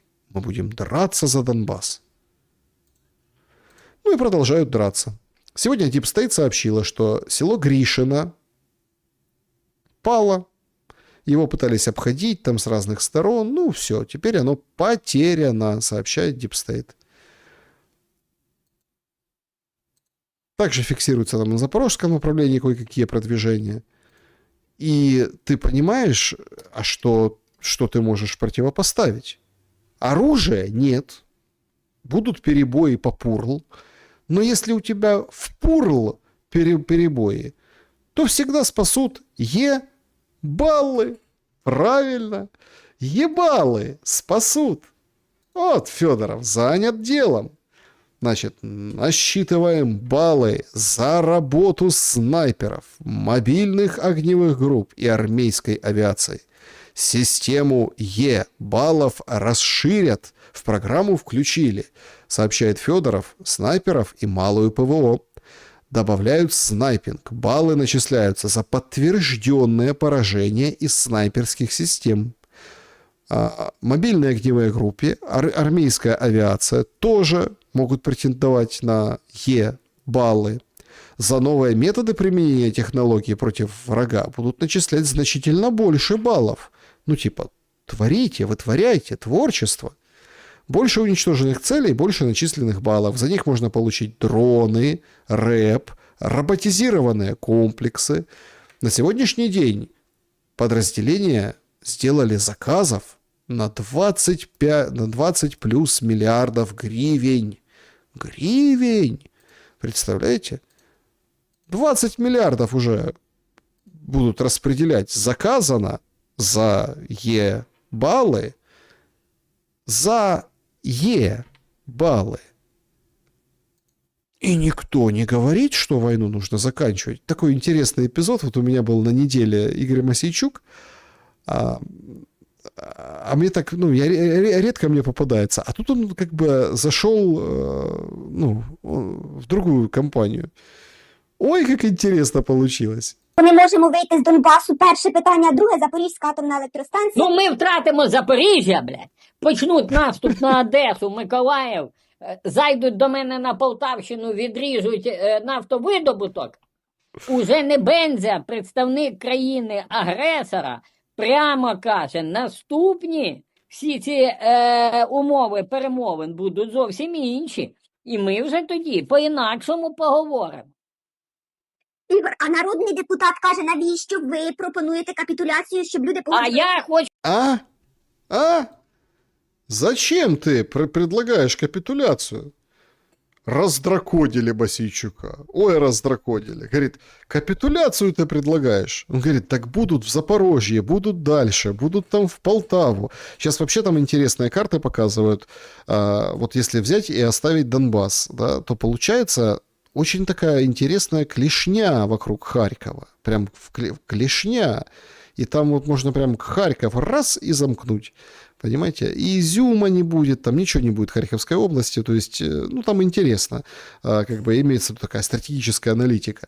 Ну ладно, вернемся к Мосейчуку. Смотрите, как у него прям зол неистово на девочку. А девочка ему четко говорит, ты ж капитуляцию предлагаешь, тебе народные депутаты на тебя батон крышат. Що сказати, зробіть мені дебати з цим народним депутатом. Я навіть його зеленою гнидою не буду називати. То ви інші будете говорити слова. Ні, я буду говорити аргументи. Вы другие слова будете говорить. Абсолютно, я ніяк його називати не буду, крім як народний депутат. Я йому задам просте питаннячко, Тетяно. Були в Гомелі перемовини, які вивели нас на Стамбульське. За що був страчений Денис Киреєв в Києві? Що в червоній... Це я питання буду задавати. Що в червоній... Не для тебя, Татьяна, для депутата. Ты давай, послушай, так депутату и передай. Я даже зеленой гнидой его не буду называть. Папочки привозив Борис Джонсон, що примусило Зеленського примусити Арахамію відмовитись від мирних перемовин. Це ж Арахамія сказав, Мосійчук вже не вигадав, ні, все, нічого ж, ні. Які тоді були умови? Ну, кажуть, що ми тоді не могли погоджуватися на ті умови. Послухайте, дивіться, Давид Георгійович чітко сказав, які тоді були умови. Я ж не помиляюсь, ні? Це ж його слова, це ж Арахамія сказав, що автономія Донбаса, на 25 років Крим, виводять росіяни війська з Запорізької атомної станції, з Запорізької області, Херсонської області. Так це виглядало? Було так. Ти вигадуєш? Нічого. А тепер немає цих На умов. Было и сплыло. Вот было, а сейчас нету. Так, чи хто там у вас каже, ми не могли погодитись тоді. Він каже, що ці перемовини, які зараз відбуваються, Росія пропонує Україні капітулювати. От він Ні, почекайте, що заважало їм погодитись тоді? Ну, цього він не уточняє, але я пам'ятаю, що тоді А ну поделись, чем ты пам'ятаешь. Женская, девичья память — это дело такое. нам казали, що нам треба відстоювати кордони 91-го Ми року. втратили більше 1 мільйона людей. Так. Ми втратили 25% території. Так. Ми погубили людей в Курській авантюрі, Сьогодні я в Кринках, при дурнуватому контрнаступі, який рекламували кожні півгодини з кожного утюга, що ми на роботі наступаємо, і просили росіяни, поставте кращий укріпрайон, ми ось будемо наступати. Ну так же ж це виглядало. А тепер виходять народні обранці і кажуть, пропонують зраду.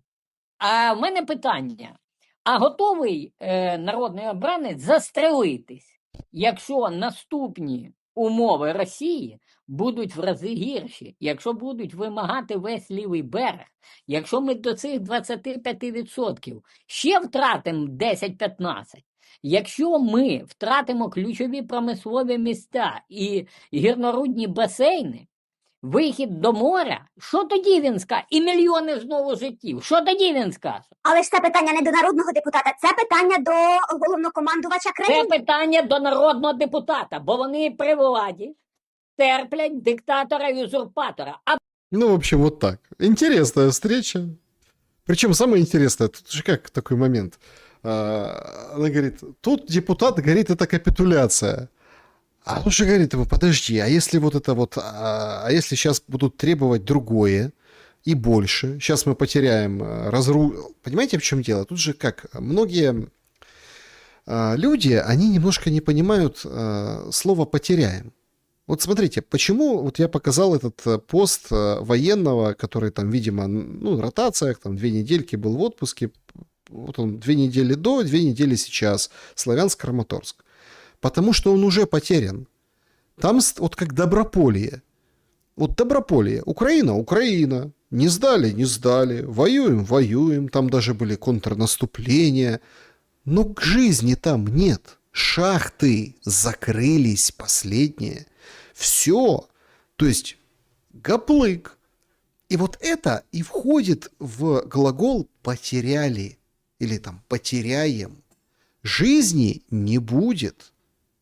И на достаточно приличном куске правого берега, если там, допустим, захватят Украину по левому берегу. Поэтому останавливаться надо пораньше. Поэтому сделка.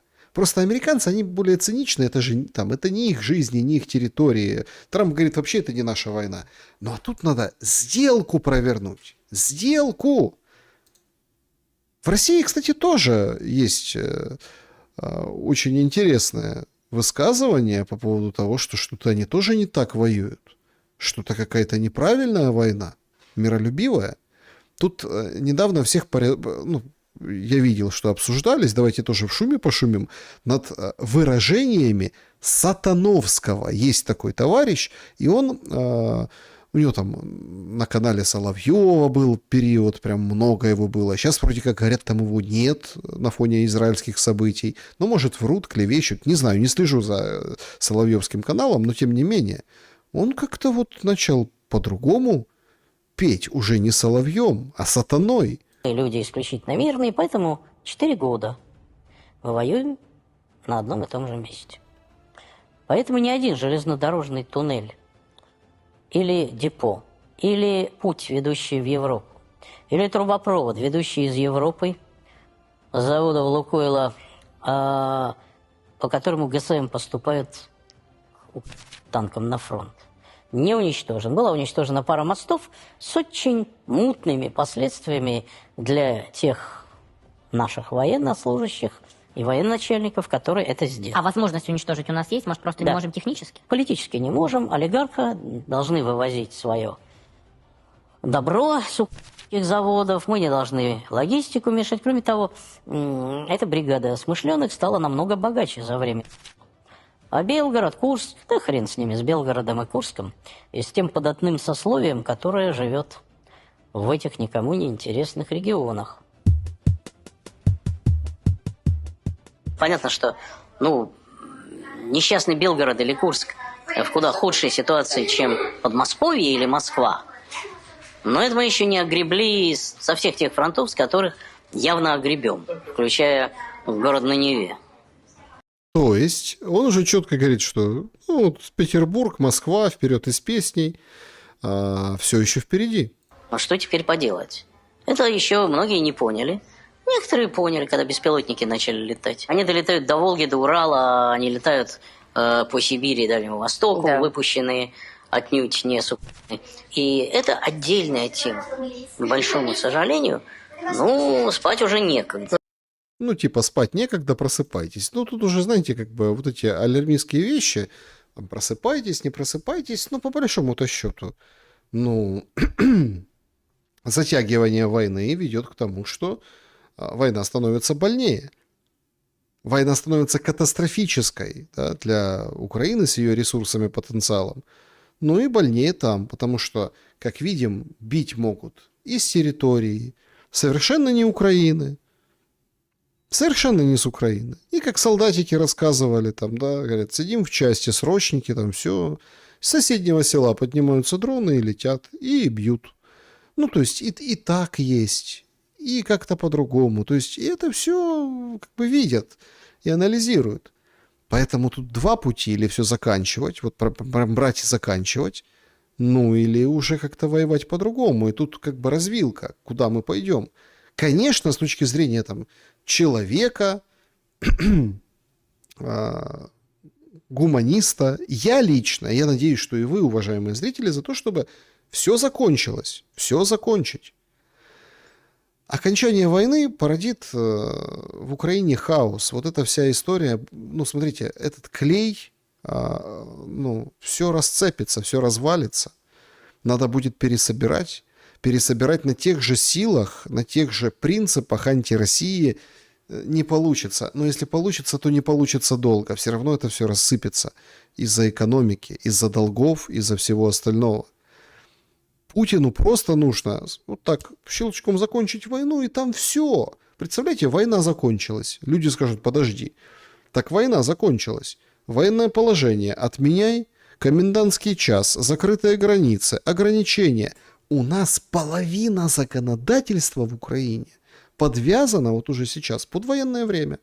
Конституция не работает из-за военного времени, из-за вот этого военного положения.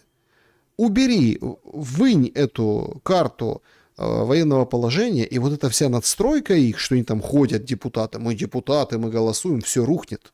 Все рухнет. Финансово, экономически, производственно. Все обрушится. И нужно будет что-то другое. А другого чего? Нет. Ничего. Никаких идей. Вот в этом и проблема. Буданов вернулся с переговоров и психовал немного на журналістів і їх глупі вопроси. Я тільки повернувся з перемовин. Як ви можете казати, що вони зупинились, коли я тільки з них прийшов? Росіян там не було. 6-го. Це трьохсторонні зустрічі все ж таки? Це двостороння зустріч. Саме ця, вона так і планувалася. А які перспективи, що росіяни таки можуть приїхати на зустріч? В Європі ж вони Немає взагалі проблеми з тим, щоб з росіянами зустрітися. Проблема в кінцевому результаті. Вас же, зрештою, цікавить, мабуть, не те, скільки разів я з ким поговорю, а те, чим ми завершимо. Правильно? От і все. Ну, от і все. Ну, вот и все, говорит. Ваше не важно. Вы говорите, ну, типа, нет, ничего нет, ну я же вернулся, мы же переговоры ведем, мы же говорим. Но она уже такой контрольный, говорит, а ты веришь, Буданов, вообще, что получится? Он говорит, верю. Чи вірите в успішність переговорного процесу в Україні, тому що ми бачимо, що він так загальмувався зараз. Я ніколи не займаюся справами, в які я не вірю. Можуть бути різні результати, але якщо не віриш, нема сенсу займатися. Я вірю. І західні медіа багато говорили про те, що все ж таки зараз камінь спотикання в переговорному процесі – це питання Донбасу. Прямо біном Ньютона. Бином Ньютона. То есть, она же как ему говорит, много экспертов. Ну, это что же, прикрывается экспертами. Если бы она задала вопрос прямо, типа, вопрос Донбасса, да? Вопрос Донбасса. Есть продвижение по этому вопросу? И он бы сказал, он бы общался то, что, а тут эксперты говорят, что камень преткновения, это вопрос Донбасса. Ну, тут, говорит, эксперты. Бином Ньютона. Он что же эксперт? Он же тоже этот политолог. Кандидатскую, по-моему, да? Кандидат политологических наук. Що ви чекаєте? Ну, це ж Бином Ньютона. А что вы ждете? так зрозуміло. Наскільки війна в Ірані, можливо, заблокувала переговорний процес щодо завершення війни в Україні? Заблокували, коли я тільки повернувся до перемовного процесу. Чи не відчуваєте ви, що фокус уваги змістився? Фокус уваги, ну, зрозуміло, чим більше в світі подій, тим проблемніше нам. Це теж зрозуміло. То есть, какая-то, видимо, не понравилась ему журналистка, видимо, не понравилась. И как-то он так ее прям отшивал, понимаете? Отшивал. Она потом дальше за ним бежала, спрашивала, а вот вы там будете общаться с предпринимателями по предпринимателю, как глава офиса президента. Вы заметили, он глава офиса президента, но он ходит в Гуровском во всем. Ну, как бы... Офис офисом. В костюмчике только раз появился, там вот это вот посветился, а так сфотографировался возле мавзолея Наполеона, да, с французским своим коллегой. Костюмчик такой, все. А так ходит в Гуровском, в робе вот этой все. Это, наверное, чтобы потом нам сказать, я вам намекал, как Данилов, помните? Где Данилов? Данилов? Да, где ж ты, Данилов? Намекни хоть, где ты? А тоже ходит в военной робе. Абсолютно там не по протоколу. Говорит, я вернулся, я вот, мы здесь. Ой, ох уж эти намеки. Чтобы немножко отвлечься от вот этого всего ужаса, Буданов верит, да, в переговоры. В переговоры также верит и Лукашенко. У него хорошие дела, снялись санкции и гости. В гости отправился к Ким Чен Ыну. Но тут тоже очень интересно, понимаете? Я, если честно, когда посмотрел это видео, я думал, что где-то на поле чудес. Лукашенко дарит подарки Ким Чен Ыну в Пхеньяне. Это наша святыня, слуцкие пояса. В средние века занимались нашим ткачеством, и золотая нить здесь, делали эти пояса, и богатые люди подпоясывались.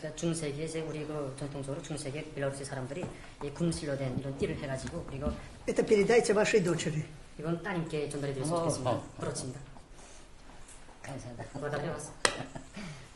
Золотой пояс вряд ли сойдется. Украшение для дочери, игрушка, это тоже, конечно, замечательно.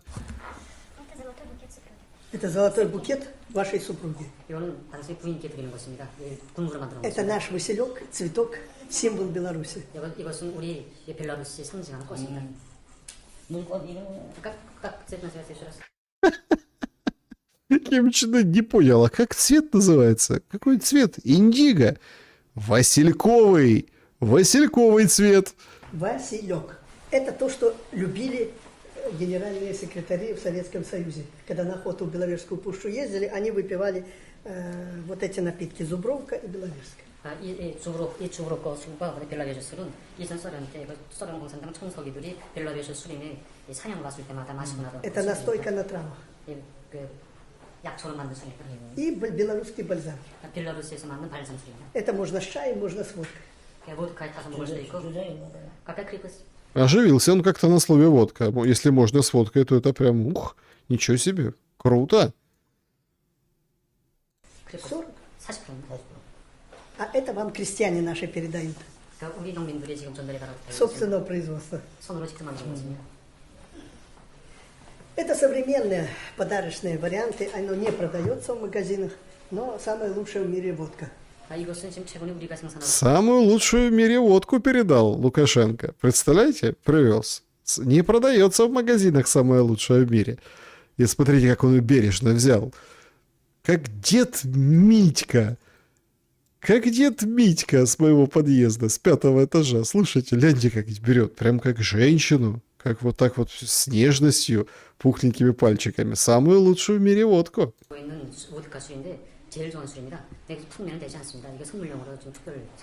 Генеральный секретарь ООН только эту водку пьет. Наш шоколад. Слушайте, интересное наблюдение от Гутерриша, да? Ну, то есть о Гутеррише. Генсек Гутерриш только эту водку пьет. На остальное здоровье не хватает. Тоже он не продается, это иногда мы изготавливаем на фабрике для подарков. Это зефир. Попробуйте, может вам понравится. Тут как-то Лукашенко не уверен. Зефир может понравиться, а может и не понравится. Это шоколад, и тот шоколад без консерванта надо быстро употребить. Дворец независимости, резиденция президента.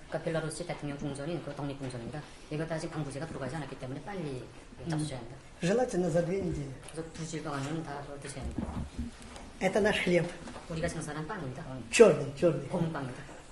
Специально для вас приготовили. Это наши продукты. Последний вариант, самые современные. Сыр. Молочные продукты. Это варенье, мед. Это из льна. Льняные салфетки. Потрогал, смотрите, потрогал Ким Чен Ын. Да, из льна. Слушайте, о, какие гостинцы, ничего себе. Мало кто уже из льна делает одежду и салфетки, мы делаем. Это тоже наше изготовление, у нас фабрика есть, которая делает. А еще в молочную продукцию передадим в холодильнике. Молочная продукция наша, чтобы вы посмотрели, что мы умеем делать из молока. Это потому, что когда-то ваши люди хотели к нам приехать и посмотреть, как мы готовим молочную продукцию. Пусть приезжают, мы научим их это делать. То есть пускай приезжают, мы научим. То есть вот так, смотрите как, с полной, ну, скажем так, ну, если, например, там с Си Цзиньпином, да, там какой-то там один какой-то, а тут прям полностью, и северокореец становится интересным, слушайте, интересным и технологично интересным, и как бы партнером становится. А чего? Санкции с Белоруссии с калия сняты, а он в КНДР гостинцы раздает. Там еще винтовку подарил, ну это я вчера показывал. То есть, смотрите, на самом деле такой заряженный достаточно Лукашенко поехал в КНДР. Что-то значит надо. Что-то значит надо. Ох, как интересно все разворачивается, особенно на фоне того, как в Курской области повоевали немножко корейцы. А не получится ли и в планах нет ли ничего эдакого, чтобы быстро завершить войну в Украине, используя территорию Беларуси? Ну а чего, Украина же использует территорию Эстонии? Практически на 100% мы уверены. А тут, возможно, и подходит и этот момент. А там КНДР, а они же, вы посмотрите, почти друзья. Водка там, он, которую не купишь в магазине. Потому что, вот если так разобраться, то перспектив вернуть границы 91 года, с которых все начиналось, их нет, они минимальны. А людей гребут, как не в себя. Правда, конечно, военная обязанность в Украине – это не водка Лукашенко для Ким Чен Ына. Нельзя сказать, что ее нельзя ни купить, ни продать. Все покупается и продается. Он Гончаренко вызвал на свою ТСК, киевского прокурора специализированной антикоррупционной прокуратуры. И тут расценки назвал. Які суми неправомірної вигоди фігурують у цих справах? Різні. Сказати, що якісь конкретні, не. По практиці, те, що з чим сталкивалось, значить, починалось із 4 і закінчувалося 80 з копійками тисяч доларів. $1000. Так, Від 4 до 80 тисяч доларів. Немає якоїсь конкретної суми, так особливо. Ну, зрозуміло, але от такі зручні- цифри, да. Да, цифри різні, починаються, я ж кажу, десь хтось 4 просить, десь хтось і 20, хтось десь розказує, що давай тобі за 80 зароблю, то вже взагалі. 80. Ну, то есть, понятно, там 10, 80 тысяч я тебе сделаю. 80 тысяч долларов. Это просто они ошалели. Просто ошалели. А вот так выглядят мужики, у которых нет 80 тысяч долларов. Полиция в Запорожье сообщает, выходит мужик, ему 49 лет.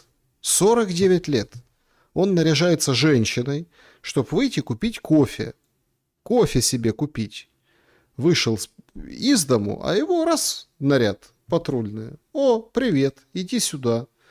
Сумку взял, подготовился, видите? Выходит из подъезда, его сразу раз под белорученьки, иди сюда, все, вперед. А он говорит, я не хочу. Это же позорище какое лютое. 49 лет, 49 лет рядиться бабой, это до чего довели в родной стране. Причем я не осуждаю этого мужчину ни в коем случае, правильно меня поймите. Это как надо издеваться над мозгами, какая атмосфера должна быть. Вот это же 49 лет, у него же семья есть, у него же дети есть. А папка что? А папка нарядился и ходит. Нет, может, семья и дети, конечно, может, уехали за границей, живут там где-то на пособие, пристроились, а он не может, и выйти никуда не может, и кофе ему никто не принесет, сам должен ходить. И вот и выдумал себе, от одиночества взвыл, и вот там наряжается, но это же позор, это же унижение вообще всего мужского. А полиция шутливо пишет об этом. А вот там он там переоделся такой-сякой, понимаете? Прикалываются. Ну, вообще, конечно, сегодня не до смеха с этими ТЦКшниками. В Одессе, например, ТЦКшники затолкали в микроавтобус мужчину и женщину вместе с годовалым ребенком. В ТЦК сообщили, что расследование проводят. Куча документов, там пост, объяснения, не хочу вчитываться. Главное, что применили газовый баллончик, физическую силу против женщины, ребенка годовалого. У ребенка сотрясение мозга. Годовалого ребенка, ну, видимо, с матерью они пытались как-то заступиться за мужика, они их всех запихнули в бус. И сотрясение мозга. Там той жизни было. Вот первое в жизни сотрясение мозга у ребенка, ушибы там, понятно, у взрослых. Будут разбираться, расследовать будут. Расследователи. Людей загоняют в адские условия. О них сегодня с утра распространили и как бы проговорилась одна из народных депутаток, Яцик. Ми вже прийняли закон про автоматичне накладання штрафних санкцій у разі неоновлення даних, то я думаю, саме підтягнення оцих от ресурсів військово-облікових документів, надсилання повісток в дію, саме це буде одним з напрямком реформи ТЦК і посилення мобілізації. То есть, говорит, мы уже там приняли автоматические всякие штуки, ну поэтому повестка в Дию будет логичным продолжением, и все. И все. Часа не прошло. Оказывается, у Дии есть пресс-служба. Они сразу вышли и сказали, нет, вы что, ни в коем случае. То есть, видимо, чего-то еще стесняются. Хотя чего тут можно стесняться? Чего? Люди уже, просто дошли до какого-то, просто какого-то, они уже... они издевают. Звичайно, мужчина може боксом займатися, так, боксом, але дівчата можуть дзюдо, карате. Тому, звісно, це якась класика. Тому жіноча мобілізація, я би не говорив, що треба. Это понятно, что там люди там шутят, вот это все прикалываются, змеи, потом пузата хата получается. Тоже какой-то, наверное, под чем-то паренечек, или просто веселый. Ну, потому что по возрасту еще, знаете, или есть как бы края.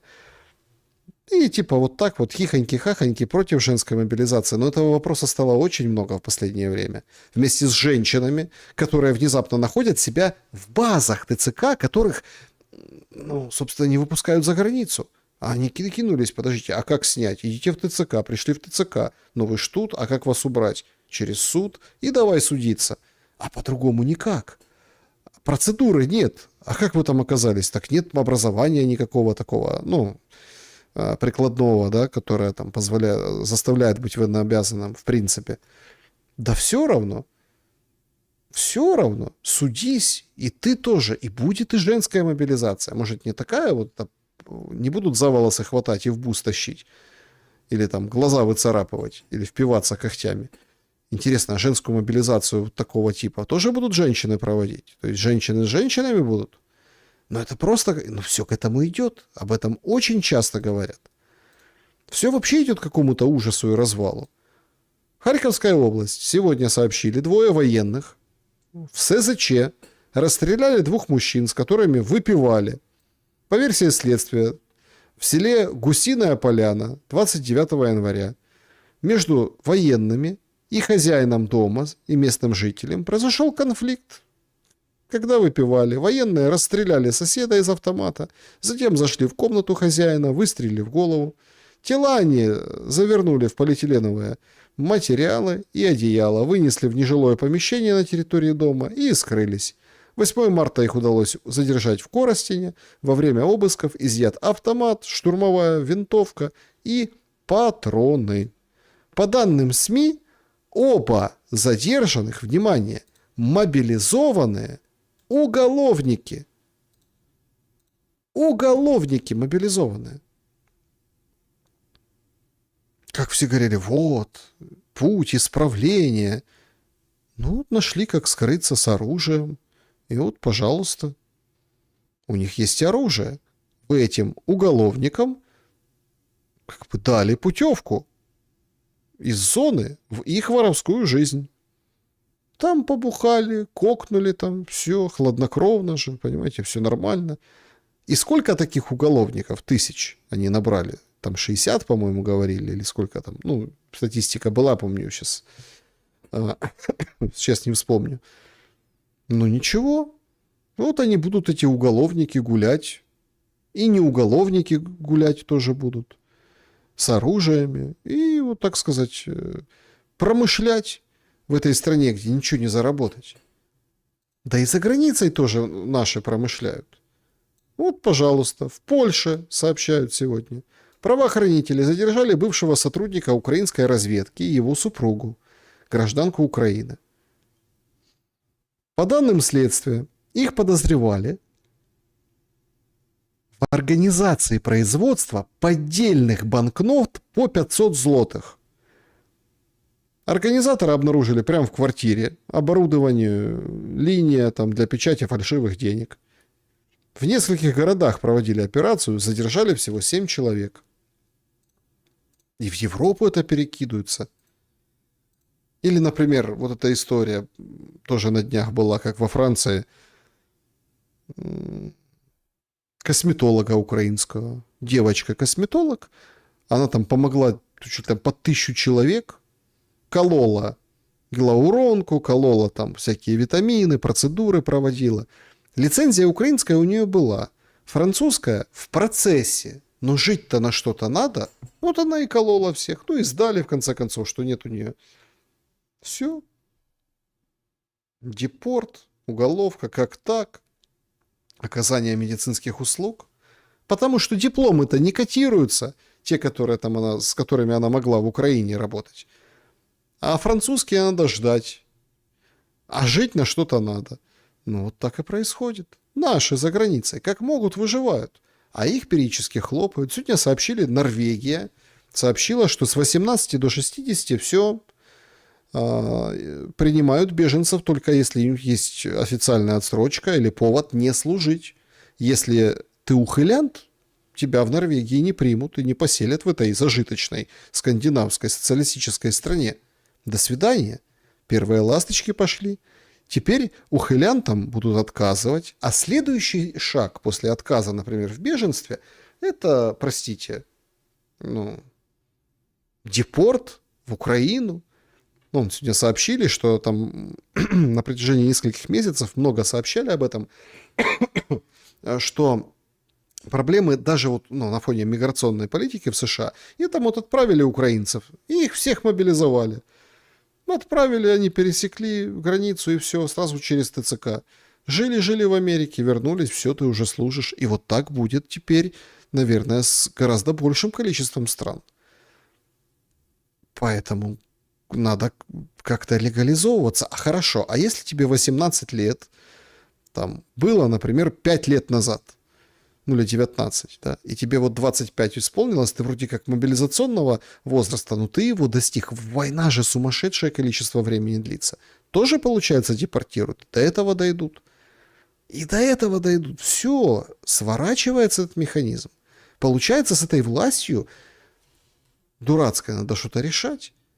Но власть, вы думаете, она тоже там, она тоже за границей. Вон Юзика поймали. А ви зараз відряджені чи відпустці? Відпустці? По отпуске Юзик. Сегодня, кстати, сообщают, что он типа уже был в Раде. Это же снято было раньше, в Испании, под Барселоной. І народний депутат може проводити відпустку за власний рахунок. Ага, наскільки я знаю, що можна тільки виїжджати депутатам відрядження, навіть жінкам. Тобто це законна, да, процедура? Так. То есть, смотрите, как он отвечает на вопрос. Он явно в шоке от того, что его нашли. Он явно этому недоволен. Недоволен этим. Говорит, как так? У него там, смотрите, 20 или там 30, там по 30.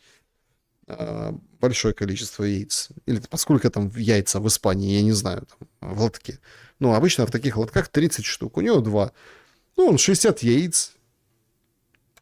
Ви виїжджали в минулому місяці, в цьому, тобто ви... я відряджений. Я розумію, там ваше чи не ваше?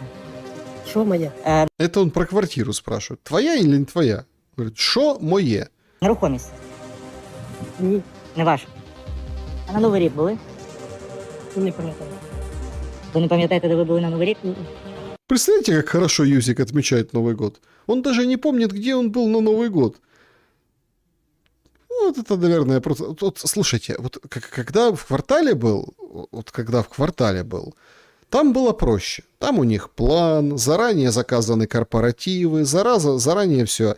А тут вообще и не помнит, потерялся во времени. Вот бы в квартал его назад, да? Тобто ви хочете залишитись народним депутатом, у вас немає жодних проблем. Чому ви так вирішили? Ви фігуруєте якимось чином в справі Я не НАБУ можу нічого по казати. зарплатам Я стандартам цього не депутатів? коментую. Це ж моє особисте життя і моєї дружини. Это же личная жизнь.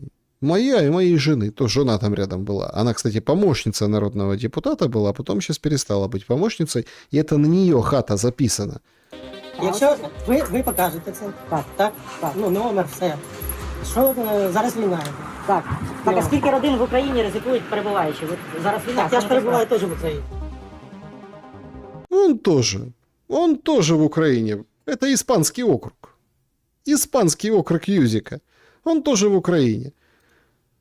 Для меня все равно загадка, что там у него в пакете. Что это за пакет? Винишко там. Вот похоже на вот эти паки винишко. Там, наверное, все-таки масло, наверное, какое-то. Или какое-то там, может, какая-то жестяная эта банка. Что там? Кто из Испании? Напишите. Что там? Что у вас такого продается? Что вообще у него в продуктовой корзине? Кроме яиц, винишка и какого-то пакетика. Видимо, тоже с охладителем, с охлаждением. Многие сразу вспомнили... И в чем, в принципе, претензия к нему? Поехал, в отпуске, заехал, там, Новый год, бывал вроде на Новый год. Так вы ж не помните. Да, заезжал, праздновал. Ездит, он же депутат, его ж в армию не заберут. В чем причина? Так в этом причина. Є принципове рішення РНБО щодо виїзду чиновників за кордон. Це стосується всіх посадових осіб центральної влади, різних інших рівнів місцевої влади. Це стосується правоохоронців, народних обранців, прокурорів та усіх тих, хто має працювати на державу і в державі. Хочуть відпочивати зараз, будуть відпочивати поза межами державної служби. За кордон їздити на відпочинок чи з якоюсь іншою недержавною метою посадовцям більше не вдасться. Не удастся ехать на отдых. Не удастся. Депутаты, чиновники, местный уровень. Все. Все должны быть здесь. А Юзик нет. Скажіть, будь ласка, а ви зараз відряджені чи Відпустці. відпустці? Так. І народний депутат може проводити відпустку за кордон? власний рахунок. За власний рахунок? Так. Ага, наскільки я знаю, що можна тільки виїжджати депутатам відряджені, навіть жінкам. Ну, тобто це законна, да, процедура? Так. Деяким особам здається, що війна десь там, десь далеко від них, ніби купол Верховної Ради, чи стіни якихось там кабінетів, чи перелік якихось там повноважень можуть закрити від реальності. Ніхто не пробачить ані депутатам, ані суддям, ані воєнкомам, чи будь-яким іншим посадовцям протиставлення себе державі. Никто не простит. Как ты можешь себя противопоставлять государству во время войны еще? Эх ты! Комусь там острови та курорти під час війни, комусь там заробіток у воєнкоматі, комусь хабарі в судах для будь-яких державних посадовців – це зрада державних принципів, це зрада інтересів суспільства. Скажіть, будь ласка, а стосовно об'єктів, які використовує ваша родина, наскільки я розумію, Льорет Дель Мар – один об'єкт. Це кому він належить? Там ваше чи не ваше? Що моє? Нерухомість. Ні. Не ваша. А тут дружини квартира. Так. Ага, Ну. вона купила. Так. А в якому році в цьому, так? Чи вона була? Минулому. Ага. І тут квартира, а скільки площа, скільки коштує? Ну, в декларації ви все побачите. Ну, ви можете зараз, оскільки у нас є нагода поспілкуватись, ви, напевно, знаєте, скільки це коштує? Ні, не знаю. Не знают. Вы знаете, какая у вас квартира по площади? Сколько квадратов квартира? А он не знает. Он о стране думает. Он думает, он о других вещах думает. Он же, вот они же, два кореша. Зеленский и Юзик, они живут в квартале. Они сейчас вообще такое ощущение, что не в квартале, что это вот сейчас, ну так, скомпоновали там, да, что это сценка какая-то. Вот сейчас будет смешно. Только, сука, не смешно уже. Понимаете? Вот этих пафосных речей уже не смешно, уже не веришь никому. И все же помнят, интернет все помнит, люди все помнят, как они запрещали, с какой обозленностью он вот это вот говорит. Вот, не получится у вас ничего. А тут начинает дурку включать, говорит, а я не знаю, какая там площадь. Покупал, нет, то жена. То жена что-то купила. Зашла, наверное, за хлебом и купила в кредит квартиру. В кредит квартиру. А, вона не казала. Ага, а ваша дружина? Не сказала. Купила квартиру, не сказала. А куда идешь? Ну, вот это ж сюрприз. Була вашою помічницею. Зараз вона вже не є помічницею. Не народного є. депутата. А чим вона займається? Ну, у неї спитайте. У нее спроси. Чем? У нее спроси. Так а ты кто же, за жену не можешь сказать, чем она занимается? Нет, у нее спроси. А вот как пели, помните, в квартале провожали Юзика. Ой. Юзик. Пока, братан, Юзик. Ты, вот так хорошо с тобой было. И пустота в сердце, а у него под сердцем 2 лотка яиц. 5 лет всего, да? 5 лет. Уходит на 5 лет. Но в Раде будет депутат, которого увидеть будешь рад. І як часто ви буваєте? Депутат, которого увидеть будешь рад. И смотрите, какой он радостный депутат. Вы меня будете радостно видеть. Что-то как-то его не радостно видеть, и он сам что-то не рад. Уже. У родини?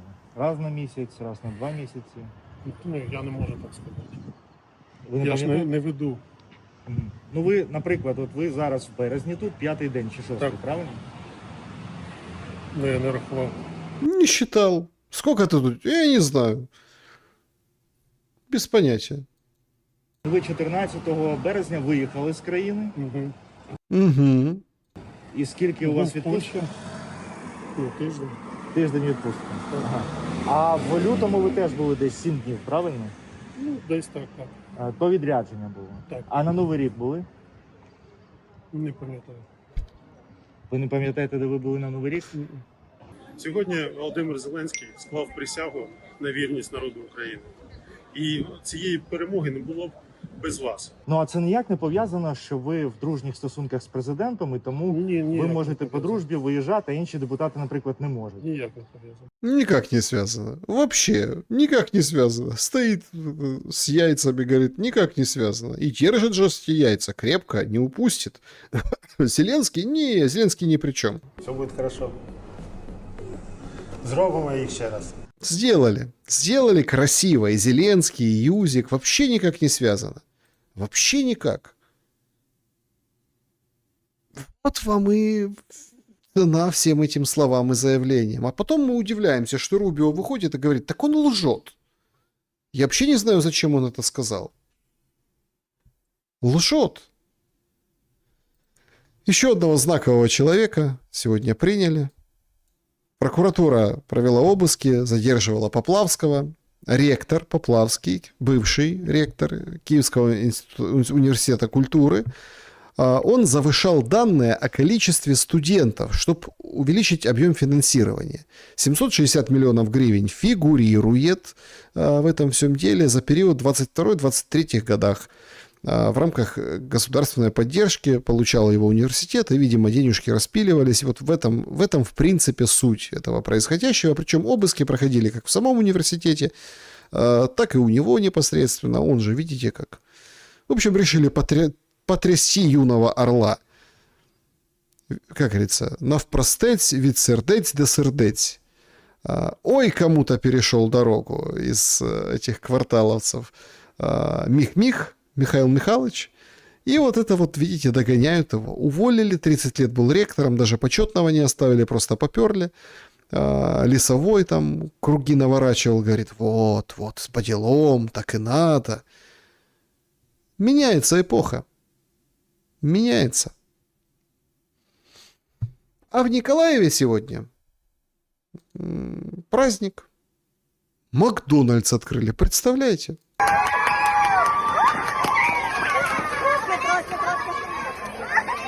Вот они побежали за язвами, за прыщами, за несварениями, за вот этой картошкой. Эх, погнали! Радость-то какая!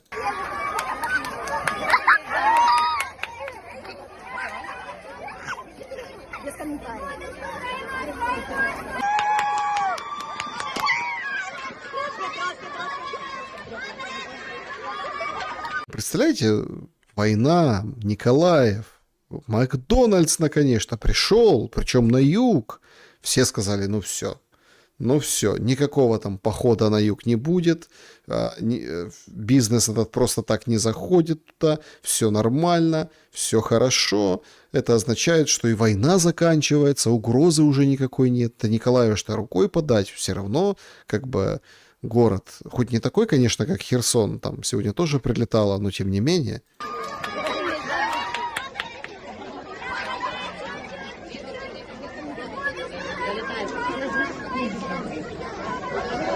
Ну, в принципе, там один молодняк, там у них изжоги не бывает, им по приколу.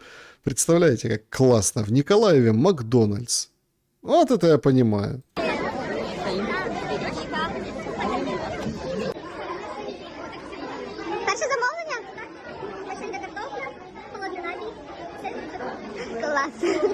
Первый заказ. Вот тебе картопля, картошка, холодный напиток. Макдональдс открывают. В прифронтовом. Видите, вообще все как-то вот хорошо стало с весной. Вот правду же говорили. Помните зиму, какая была зима? Говорит, весна, все будет хорошо. Смотрите, Юзик в Испании, мотнулся, вернулся. Дал показания НАБУ по поводу зарплаты и давления за голосование на депутатов. Съездил там, закупился, вернулся в квартирку в свою там, да, назад. Вот сегодня вроде в парламенте заметили его. Все хорошо.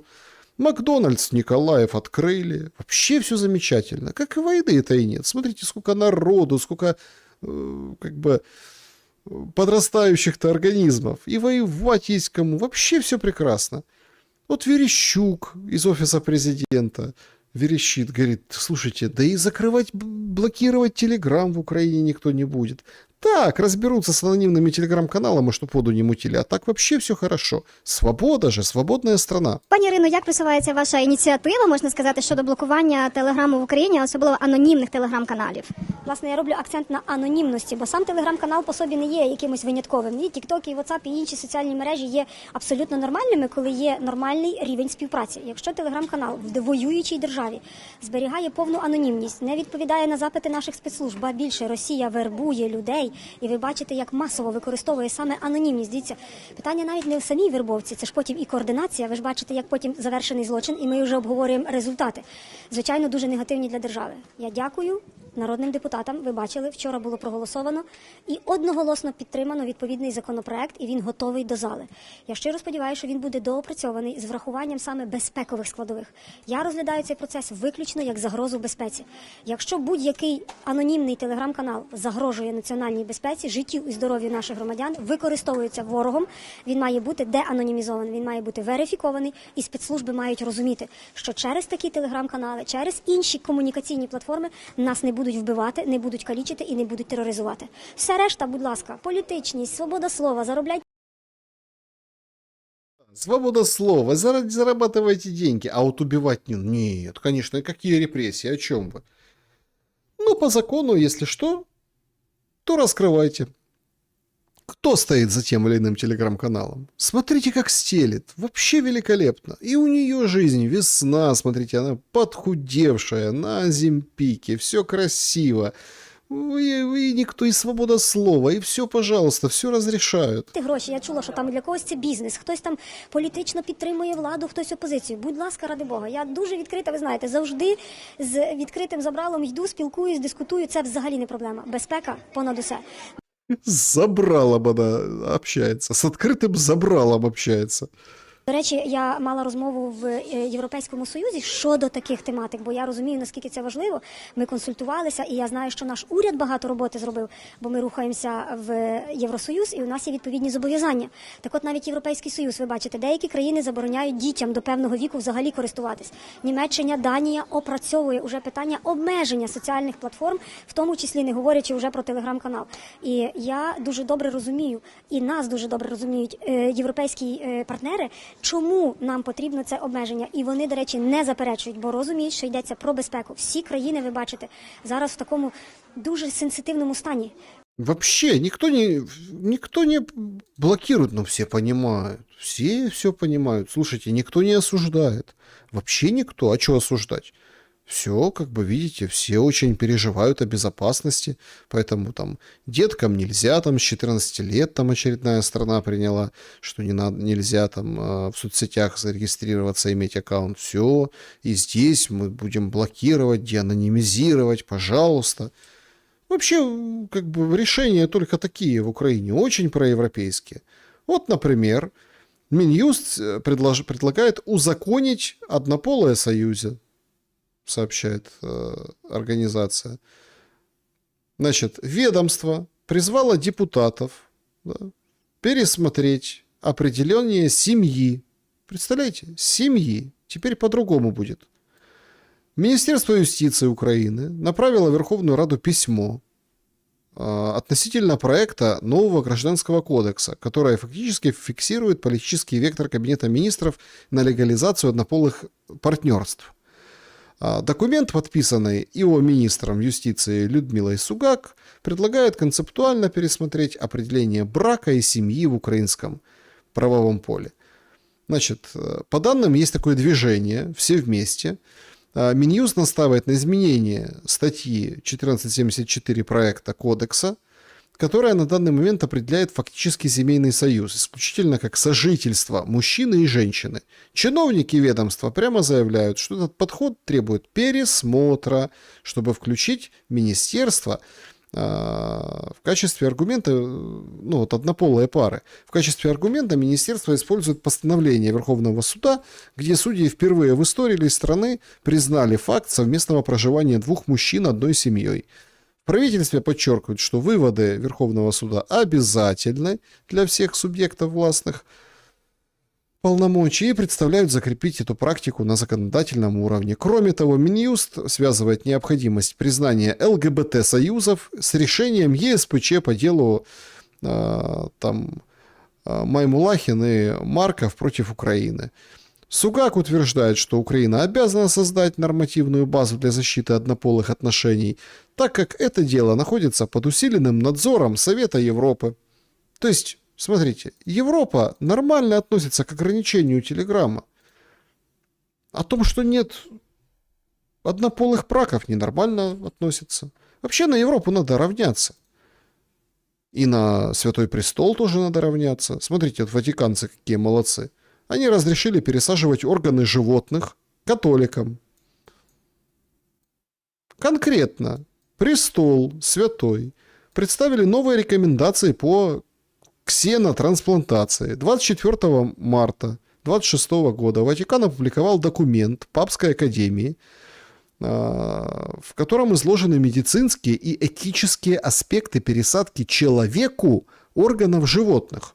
В документе отмечается, что католическая церковь не возражает против использования животных в качестве доноров, тканей или клеток, или трансплантации и соблюдения биоэтических норм. Католическая теология не содержит религиозных или обрядовых запретов на использование любых животных в качестве источников органов, тканей или клеток для трансплантации человеку. Все. Такие процедуры должны проводиться только при необходимости, быть обоснованными и не приводить к излишним страданиям животных или нарушениям экосистем. Ну вот, пожалуйста. Католикам теперь можно пересаживать от любых животных клетки, органы, какие-то части вперед. Давайте все будем. Все как католики. Все равнение туда. Телеграм. Вообще нет претензий. Однополые браки надо узаконить. Пересаживать там глаз свиной. Да пожалуйста. Все отлично. Все просто замечательно. А потом, пока тут однополые браки, двуполые браки с ума сходят. На улицах Киева заметили. Да, я бы с такой надписью, с таким лицом бы не ездил. 57 сантиметров.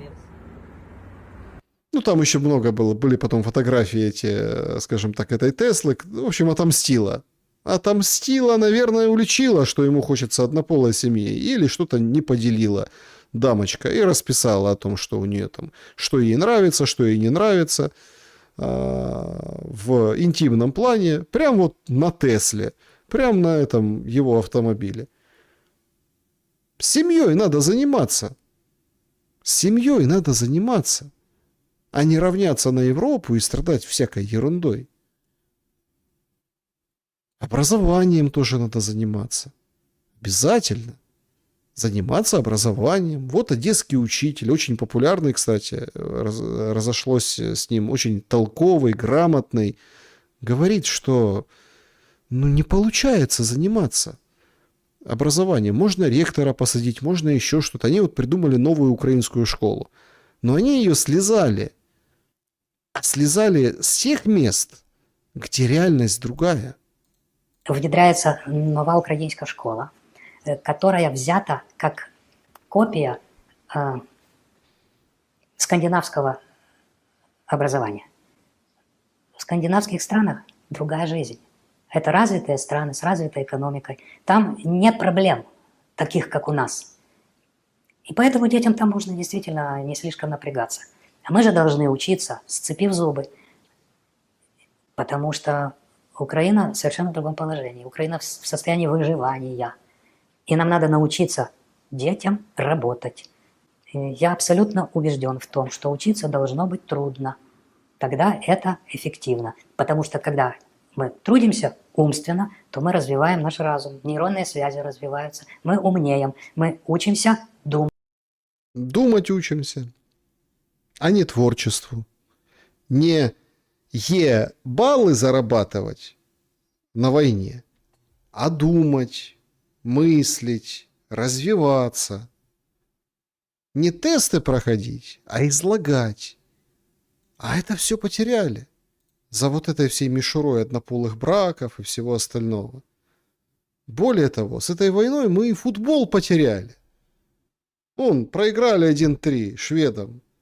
Реброва убирают. Все, говорят, будет другой тренер, может, даже иностранца позовут. Все, конечно, подавлены, их сыграли плохо, откровенно говоря. На чемпионат мира к Трампу сборная Украины не поедет. Не поедет к Трампу. Ну и хорошо. Что там у Трампа делать? Все равно так-сяк он относится к Украине, говорит, это не наша война, и вообще оружие не дает. И, говорит, Зеленский врет. Ну и не надо нам футбола. Ну и бог с ним. Ну, хорошо. Вообще проиграли, потому что тут, конечно, знаете, сообщили, что перед матчем против Швеции в отель украинской команды воры пробрались. Неизвестные проникли в комнаты, ограбили игроков, тренерский штаб. У них украли деньги, вещи, часы, которые оцениваются в 1000 евро, между прочим. Например, у Альберта Босха, помощника Сергея Реброва, украли 1800 евро, представляете? В Швеции. Обнесли. Обнесли. Шведы, вроде же зажиточная страна. Взяли, украли, в отель залезли воры. И вот они такие расстроенные взяли и проиграли 1-3. Ну, хоть честно. Виталик Миколенко, защитник украинский, взял и говорит, спасибо, что вы досмотрели до конца этот позор. Вот я такой речи давно не слышал от футболістів. Ну, от, сказав, як є. Мої емоції, напевно, такі самі, як у всієї України, хто дивився футбол. Прийшов на флеш сказати те, що дякую людям, ті, хто додивилися позорище. Спасибо, что досмотрели это позорище. Лучше и не скажешь. Так, хотів вибачитися, але нема чого вибачатись після бою. Просто хотів сказати дякую, те, що додивились, вболівали. Не знаю, що ще сказати. Чи можеш назвати причину поразки? Не знаю. Нема чого розбирати, нічого не буду казати, що теорію розберемо, вже пізно щось розбирати. Просто соромно те, як ми без зуба вийшли, зіграли. Якщо наводити приклад матч з Ісландією, як ми били за цей плей-офф, щоб сюди вийти, ми билися, вся Україна вболівала за нас, і на полі була цільна команда. Сьогодні цього не було, я не можу пояснити, чому так, може не наш день. Але є як є, будемо сильніші. В следующий раз будем сильнее, с новым тренером, со всеми новыми. Я вот, знаете, вот так вот, когда увидел об этом, это поражение, вот оно... Вот всегда же сравнивают победы сборной. Там по футболу любые победы, да. Я не хочу сюда приплетать там Гераскевича, этих всех моментов, нет. И вот правда, вся страна, футбол, массовый вид спорта, несмотря ни на что, я понимаю, что и многие там сейчас мало смотрят чемпионат, мало смотрят сборную. И понятно почему. Но, тем не менее, это все равно самые массовые виды спорта и всегда ассоциируют, да, там, победу с победой страны. Что вот сборная, там, футболисты пинали, 22 футболиста пинали один кожаный мяч. Ну и, в общем, эта страна победила. Всегда так было. А тут, получается, тоже ведь страна проиграла, не футболисты. А это же всегда накладывали в прошлые там разы, когда побеждала сборная Украины там на войну. То есть вот и здесь победили, и в войне победим. Вот он нашел в себе силы выйти и сказать, вот молодой хлопец, да, футболист, он понимает, там, он старается, строит карьеру. Тяжелейшая история. В мирной стране, там, не уехал там по контракту никуда. Ну, то есть вернулся он непосредственно в сборную, сыграл, несмотря ни на что. Но тоже, давайте так, да? Почему в политике тоже не найдется такого честного, который выйти и сказать, извините, пожалуйста, за это позорище. Все, давайте будем сильными, давайте все. Ну, как все произошло, уже проиграли, так проиграли. Все, мы это принимаем, выводы сделаем, спокойно будем дальше жить. И в контексте тоже войны. Все, проиграли, все, признали, проиграли. Люди не глупые, они все видят, все понимают. Нет, давайте разбомбим Усть-Лугу, давайте там ТЭЦ, давайте еще что-то, отомстим. А что, зря погибали наши? Ну, не хватает такого же политика, вот такого, как вот. Все, мы проиграли, все, да, так бывает. Ну, тяжело. Но надо идти дальше. Идти там, тренироваться, жить, строить, формировать команды, да, то есть как-то там улучшаться, модернизироваться, в конце концов, заботиться о здоровье, раны зализывать, растяжения полечить, травмы старые. Но пока таких политиков нет. Ну и в завершении, чтобы точку поставить, познавательная страничка. Уникальная находка. Группа итальянских ученых обнаружила в районе плато Гизы в Египте второго сфинкса, которого 3000 лет назад высекли и погребли под песками.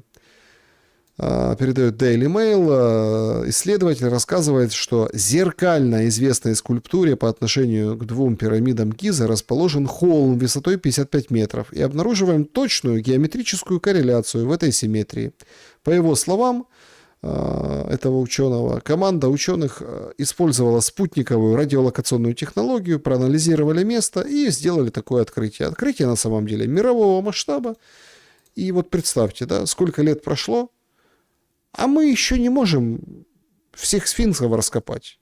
Чего уж тут говорить о каких-то свершениях искусственного интеллекта и каких-то... Надо просто трудиться, работать, применять новые технологии, стараться, думать, развиваться и познавать себя.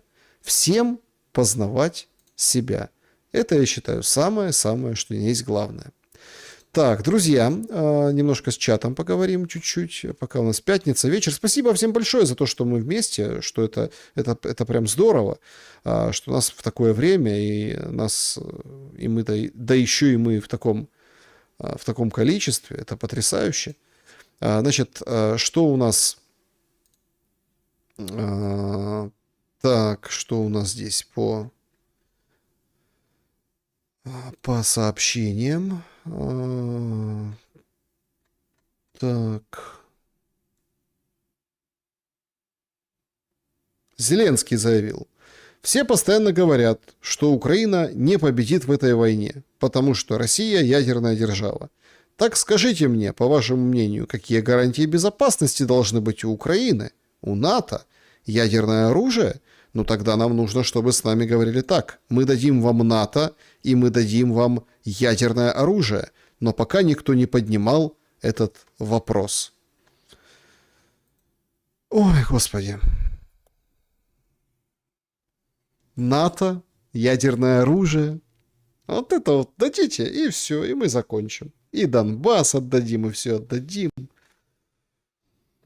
Цирк.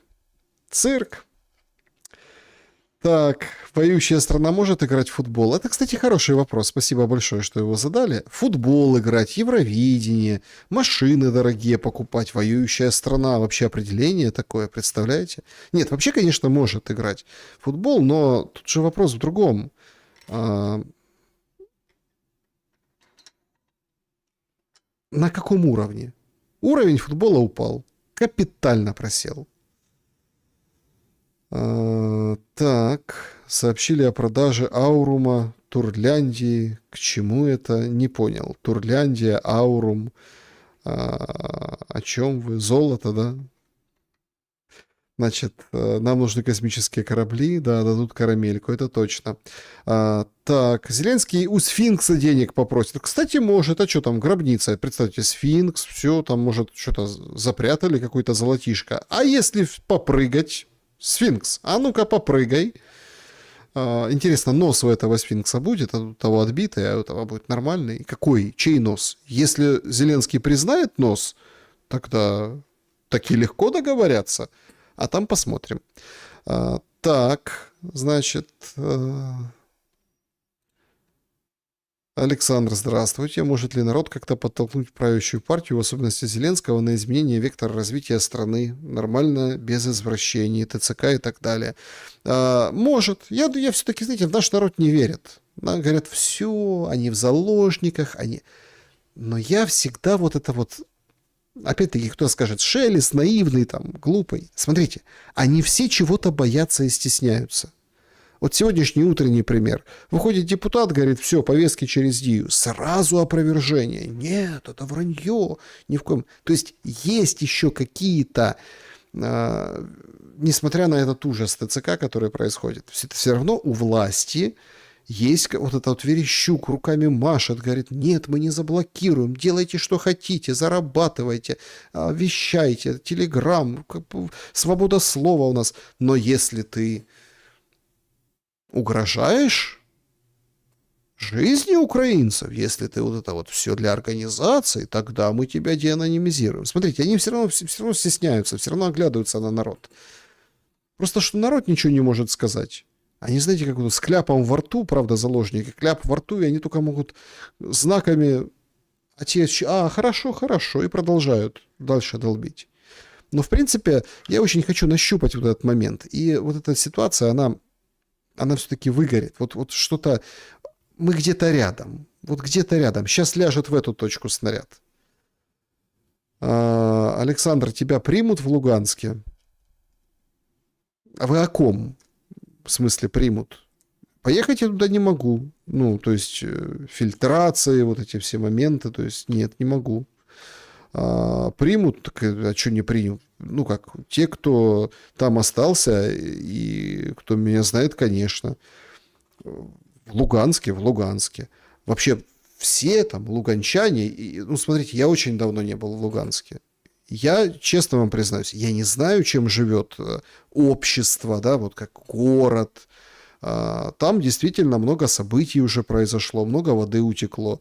Много людей подросло. Как ни крути, город сохранил и свою студенческую жизнь, ну, то есть статус студенческого города. Плюс вложились там елки, парк, вот эти все вещи. То есть поменялся вообще состав населения. То есть, да, то есть много по разным вопросам туда ездят люди. Не только там имеется в виду военные, которые там дислоцируются, и они там цены задрали из-за них, потому что у военных зарплаты. Просто меняется облик города, и общество, и люди меняются. Все равно, как ни крути, понятно, что все воюющие, но это как бы тыл.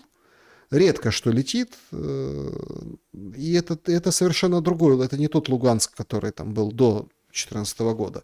Поэтому как Луганск меня примет. Люди, которые там примут. А как бы вообще, то есть, вот посмотря в чем ваш вопрос, понимаете. Вообще, конечно, интересно посмотреть на этот город, но, опять-таки, пока это невозможно. Так... Так, знал ли Шелест Родиона Мирошника? Конечно, знал. Он был гендиректором компании, где я работал. Мы запускали утреннее шоу. Конечно, в смысле, знал. Как бы в творческом плане как бы искрили отношения, потому что там я был горячий и молодой, позволял себе много всякого разного на телевидении. В плане там всяких там, ну, короче, баловался в творческом смысле этого слова. А он же большой начальник, руководитель был. Был период просто. А потом они поменялись, директором там куда-то ушел. Ну, то есть, был период, да, конечно. Там запускались проекты, творчество, ну, на том уровне, да, вот луганского телевидения, поэтому в курсе, знаю, кто такой, конечно. Так, значит... Время покажет насчет... Так, рад эфиру, ждал, так держать. Спасибо большое, друзья, спасибо за поддержку. Уровень футбола и в России падает. Ты не играешь с сильными командами, слабеешь. Да, я с вами согласен, и в России тоже. Они там с кем? С Никарагуа играли. Товарищеский матч. Когда вчера или сегодня что-то попадалось мне. Ну, я не слежу за российской командой. Ну, имеется в виду, что играли. Ну, вчера, наверное, да, в тот же день. Ну и что? Ну, вот давайте так честно. И что? И хорошо? Да ничего хорошего. Понимаете, надо с сильными командами играть, надо как бы это все... Ну, президент ФИФА же четко сказал. Ну, мы пробовали, ходили, рядили, но, простите, футболу это не помогает. Когда ты отсекаешь там 140-миллионную страну, когда там, ну, была 40, стало 20, наверное, 20-30 миллионную Украину, в таких условиях тоже невозможно. Быть командой где-то там дислоцирую и быть за границей, ну, типа украинская команда, это тоже не то. Все равно теряется ощущение домашнего стадиона. Поэтому везде падает. Верещук верещит, это да. Вот Елена пишет. Спасибо за эфир. Когда вас слушаю, появляется надежда на скорое окончание войны вопреки всему происходящему. Да, Елена, я вас полностью поддерживаю. Формулировку имеется в виду. Война закончится вопреки. Вопреки. Ее вот так вот щелкнут, как ковид. Вот правда. Вот так. Вот это все будет вот так. А потом мы оглянемся, и нет Зеленского. А где? А какое-то там правительство временное туда-сюда. Они все с юзики уже умотают. Юзики будут греть пузики на испанских пляжиках, кушать яички, пить сангрию в пакетах. Так я не увидел. Есть кто с Испании. Что ж у него там за... Что ж там эти за... Неужели правда винцо? Или все-таки масло оливковое? Непонятно. Так, давно ли сами играли? Ой, давно играл в мяч. Давно. Это было очень давно, к сожалению. Так, а Никарагуа Краснодар. Краснодар выиграл. Краснодар, не сборная России. А сборная Никарагуа Краснодар. Спасибо. Я просто что попадалось в ленте, но я не обратил внимания. Почему мэром города Рава русская, а не украинская Рава? Ну, понятно, это такой риторический вопрос. Здравствуйте, Александр. Для меня знаком окончания войны станет остановка набора в контрактную армию России с уменьшением бонуса за подписание. На остальные факторы не реагирую. А вы? Смотрите, был же период, да и сейчас тоже говорят, что там есть несколько, сколько я в курсе, да, в российской армии есть федеральная надбавка добровольцу, а есть местная. И вот там местные варьировались, и там попадали. Все равно есть разница. Было так, а стало так.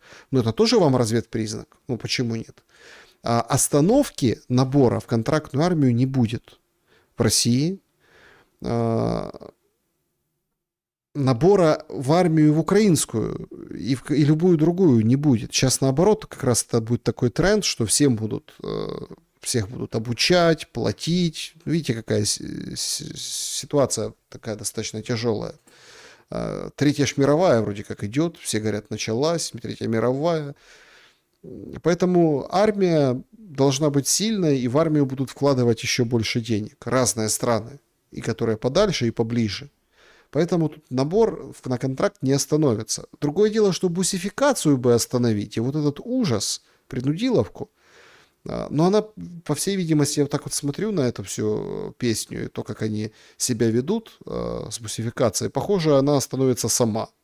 Когда уже никого не останется, и просто ТЦКшники будут бусифицировать друг друга. Заебалы. Ну, вот так это все к этому идет. Остальные просто или кончатся, или убегут, или что-то, в общем, просто схоронятся, и никого не будет. Будет пусто, одни женщины. Я он показывал вчера видео в одесской маршрутке. Мужик говорит, елки-палки, я и водитель. Все женщины едут по маршруту. Александр, в какую страну Европы лучше ехать, когда все закончится? Лучше смотря для чего. Опять-таки, смотря для чего лучше. И смотря, что вам ближе. Понимаете, я все-таки считаю, что лучше, наверное, там, где есть кто-то у вас. Или какое-то сообщество, которое там вам подскажут, помогут, подтянут. В общем, свои. Ехать туда надо там, где есть свои, наверное. Мне так видится. После войны тем более. Или где, понятно, близко по менталитету. или где-то у каждого разные критерии. А кому-то просто хочется, чтобы подальше и никого не знать, и все очень радуются, когда ни одного слова понять не можешь. И вообще нет наших. Вообще нет наших. Поэтому сложно сказать, в какой стране, в Европе вообще будет худо. В принципе будет худо. Поэтому не могу вам посоветовать. Александр Коклян, здесь назад, оценивайте талант Зеленского как юмориста. Он вам симпатизировал? Вот я вам честно хочу сказать. Я вообще не болел за команду «Квартал». Запорожье, Кривой Рог, Транзит, потом вот это вот «Квартал». Вообще не болел. Вообще мне не нравились. Там мне Москва нравилась, армяне мне нравились. Утомленные солнцем мы то были, а Пятигорск какая классная команда была. То есть, а вот эти вообще не мне как бы, ну, понятно, что вроде как надо за них болеть, потому что они вроде как с Украины, Кривой Рог тем более тоже там. Но сказать, что они там были шибко смешные, нет. По поводу шуток, нет, ну, есть классные номера, есть классные авторы, классные сценаристы, но сам Зеленский как юморист мне не нравился. Так... Три толстяка нравились. Была такая команда, ну, как бы не тот уровень. Камызяки, да, камызяки хороши были. В Питере стоят два сфинкса. Видите, теперь в Питере стоят и в Египте тоже.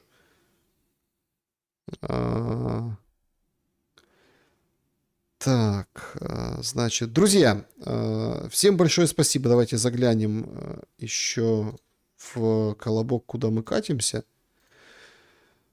Да, значит, давайте заглянем. Ага, значит, я не выложил аудиоверсию с Димурой и Кедми. Ага, ну есть определенные у меня технические проблемы, друзья. Окей, закину аудиоверсии обязательно. Значит, по колобку. Значит, Павел пишет мне: уважаемый Александр, по мотивам ваших эфиров о причинах столь длительного продолжения войны, думаю, что основная причина неуступчивости Путина по Донбассу — это может быть то, что Путин обещал Донбасс Януковичу, и теперь вынужден выполнять обещание, притянуть, иначе притянут за базар по-пацански. Спасибо, что поделились своим мнением, я его не разделяю, вряд ли обещал Януковичу. Я считаю, что там вообще планы были другие. Автономия пророссийская в составе Украины, депутаты из Луганской, из Донецкой в Верховной Раде, что автоматически уничтожает все вероятности и все планы там каких-то вот этих движений в НАТО, вот этих вот, да, несогласованных. Потому что, давайте так, даже система мажоритарка и списки. Хорошо, пролетают по спискам, но по мажоритарке выигрывают. Донбасс — густонаселенный район, там много было, там можно там, от одного Луганска сколько депутатов было, да, там, ну, то есть по количеству населения. То есть там, в принципе, количество депутатов позволяло блокировать вот эти хотя бы конституционные решения или какие-то там большинство какое-то, которое нужно особенное большинство для таких, вопреки Конституции или изменений Конституции, каких-то вещей. Поэтому это был такой рычаг. Да? Кто-то говорил троянский конь, кто-то говорил посягательство на независимость, но определенный рычаг, пророссийский рычаг, что, в общем, не дернуться. Но сейчас-то все изменилось, понимаете? Сейчас там как бы по-другому все выглядит. Другие цели и задачи. Так. Руслана мне пишет: Александр, здравствуйте. Хотела с вами поделиться тем, что мы увидели дочкой. Город Днепр 2 дня назад. Конечно, таких видео очень много. Слишком много. Они стали в чем-то из ряда вон, не чем-то из ряда вон выходящим, а обыденным событием. Это ужасно. Ужасно еще то, что именно моя дочка 8 лет увидела из окна нашей квартиры, как мужчину окружила толпа в балаклавах И это только из одного бусика. Его не били, но, поставив минуту, толкнули в спину, мол, давай иди уже. Дочка все сокрушалась. Как же это можно вот так человека взять и забрать? И что с ним теперь будет? Куда его повезли? Я чувствую себя прескверно. Я не смогла бы ему помочь. Мы стали невольными свидетелями преступления. А такое впечатление, как будто соучастниками. Оставалось только наблюдать из окна. Как назло, на улице были вдалеке редкие прохожие, и никому никто не помог. Это ужасно, что моя дочь увидела насилие вот так, просто среди бела дня, напротив наших окон. Это ужасно, что вот так кто-то решает за тебя. Жить тебе и как долго. Страшно жить и осознавать, что будущего здесь нет для наших детей. И для нас тоже. И где оно может быть на карте мира? И зачем такое государство, которое как мачеха отправляет в лес, чтоб ты не вернулся? Страшные вопросы, и ответы еще страшнее. И все их знают, но не все, к сожалению, готовы себе в этом признаться.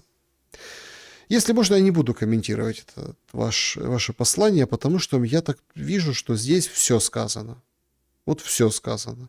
Спасибо большое вам за случай, за историю. А правда, а что? Это же все видят дети. Вот эти сегодняшние, бегущие в Макдональдс открытый, припрыжку. Ну, это понятно, что для подростков это событие. Я не хочу даже шутить по этому поводу. Вкусно, невкусно, полезно, вредно. Дети, не дети. Нет. Они видят, понимаете? Пускай они лучше едят в этом Макдональдсе. Получают вот эти все там, не знаю, бороться там с какими-то там привычками, там, что там они сейчас, те подростки, ну, я имею в виду подростки, не вашу там девочку 8 лет, а подростки, ну, там, всякие там сигарки вот эти, какие-то вейпы, да, вот эти жишки, всякие штучки, пускай там, но не травму, вот девочка, дочка ваша, она получила травму от того, что она увидела вживую, с окна, вот оно. Конечно, не будет тут будущее. Она еще получит очень много травм в этой стране. Вот точно очень много травм. И места действительно нашим детям нет. Потому что государство не просто мачеха. Это какой-то бешеный воспитатель, надзиратель детдома, приторговывающему детьми.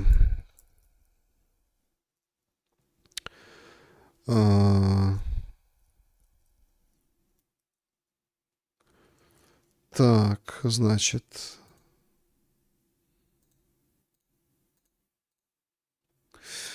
Ой. Значит, Александр, оглядываю, так это было.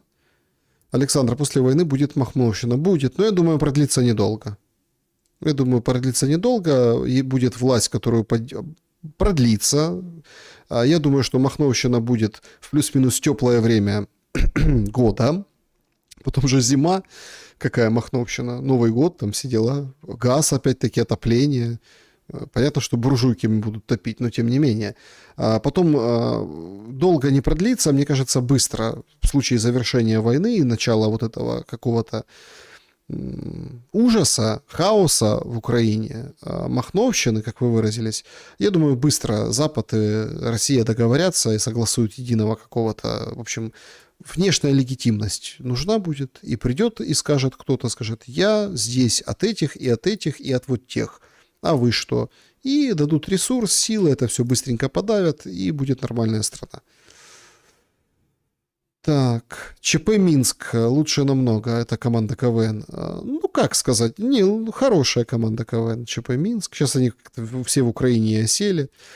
Смешные. Белорусы все. БГУ смешнее, чем ЧП Минск. Для меня. БГУ смешнее. Так, хороший шум, но спать нормально сегодня не получится. Ну, извините. Бедный сфинкс тысячелетиями стоял, империи его не могли снести, но пришли украинцы. Да, смешно. Пришли украинцы. Так, Саша, я хоть понимаю, что вы стараетесь сделать вид, что отстранились от нынешней Украины, но по глазам видно печаль, даже если вы надели маску переживания О будущем видно. Нет, смотрите, я не стараюсь, что я отстранился от Украины. Ни в коем случае. Вы что? А как я могу отстраниться от Украины? Нет. Нет. Это, наверное, просто ради объективности, ради вот какого-то там взгляда со стороны, так иногда может казаться. Как отстранился? Это Украина отстранилась. Украина Зеленского отстранилась от меня. А люди в Украине не заслуживают того, что с ними провернули. Вот эта шайка. И какой режим установили. Не заслуживают. Люди хорошие. Украинцы хорошие. Среди украинцев много русских, среди русских много украинцев. Это немножко другая история. БГУ, да, БГУ тоже замечательно. Почему вы так высказались за Ротарёве о герое России, парень, который остался без ног и удерживал позиции 68 дней? Что зависть, что нету таких в ВСУ, так и не будет. А как я высказался? Золотарев как высказался или я как высказался? Вам что вам? Дэн. Смотрите, история, реальная. Но это показывает нам о том, какая война идет. Что 68 дней можно одному находиться. Понятно, что он выстоял, а многие-то и не выстоят.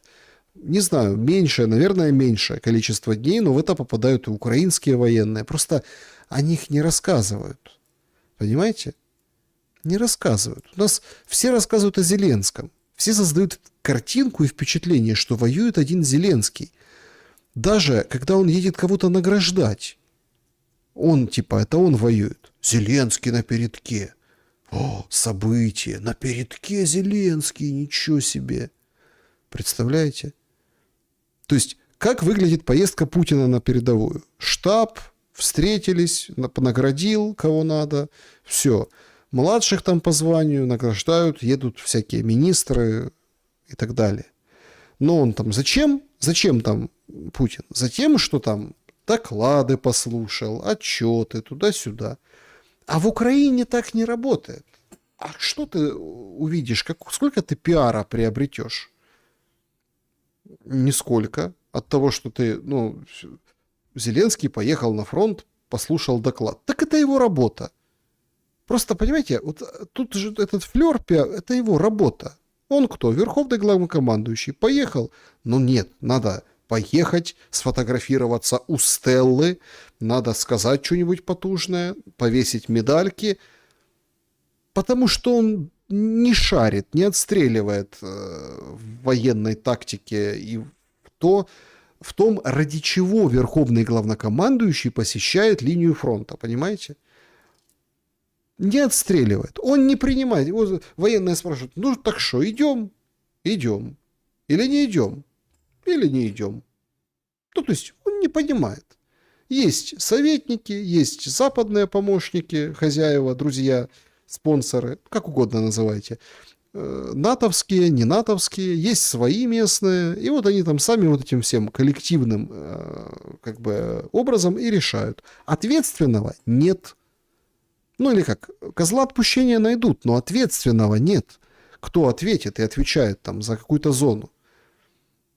А у Зеленского спросишь, он говорит, военные решили, он в армии не служил. Вот вдумайтесь, они приняли закон, что нельзя быть чиновником, если ты не служил в армии. Зеленский.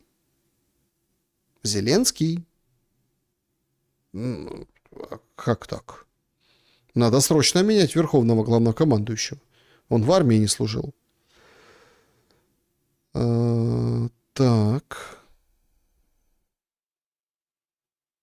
Так, друзья, всем большое спасибо за сегодняшний шум. Очень буду благодарен, если поставите лайки. Это замечательно, это здорово, это очень нужно и помогает. Самое главное, всем еще раз хорошего вечера пятницы. Последняя пятница, между прочим, марта. Дальше пошумим уже в апреле. Маленькое объявление. На днях планирую, ну, чтобы больше охват был, да, чтобы больше картину узнать. Немножко спрошу, посоветуюсь по шуму, да, то есть когда лучше, когда... Потому что где-то слишком поздно, где-то слишком долго, где-то слишком коротко, где-то слишком рано.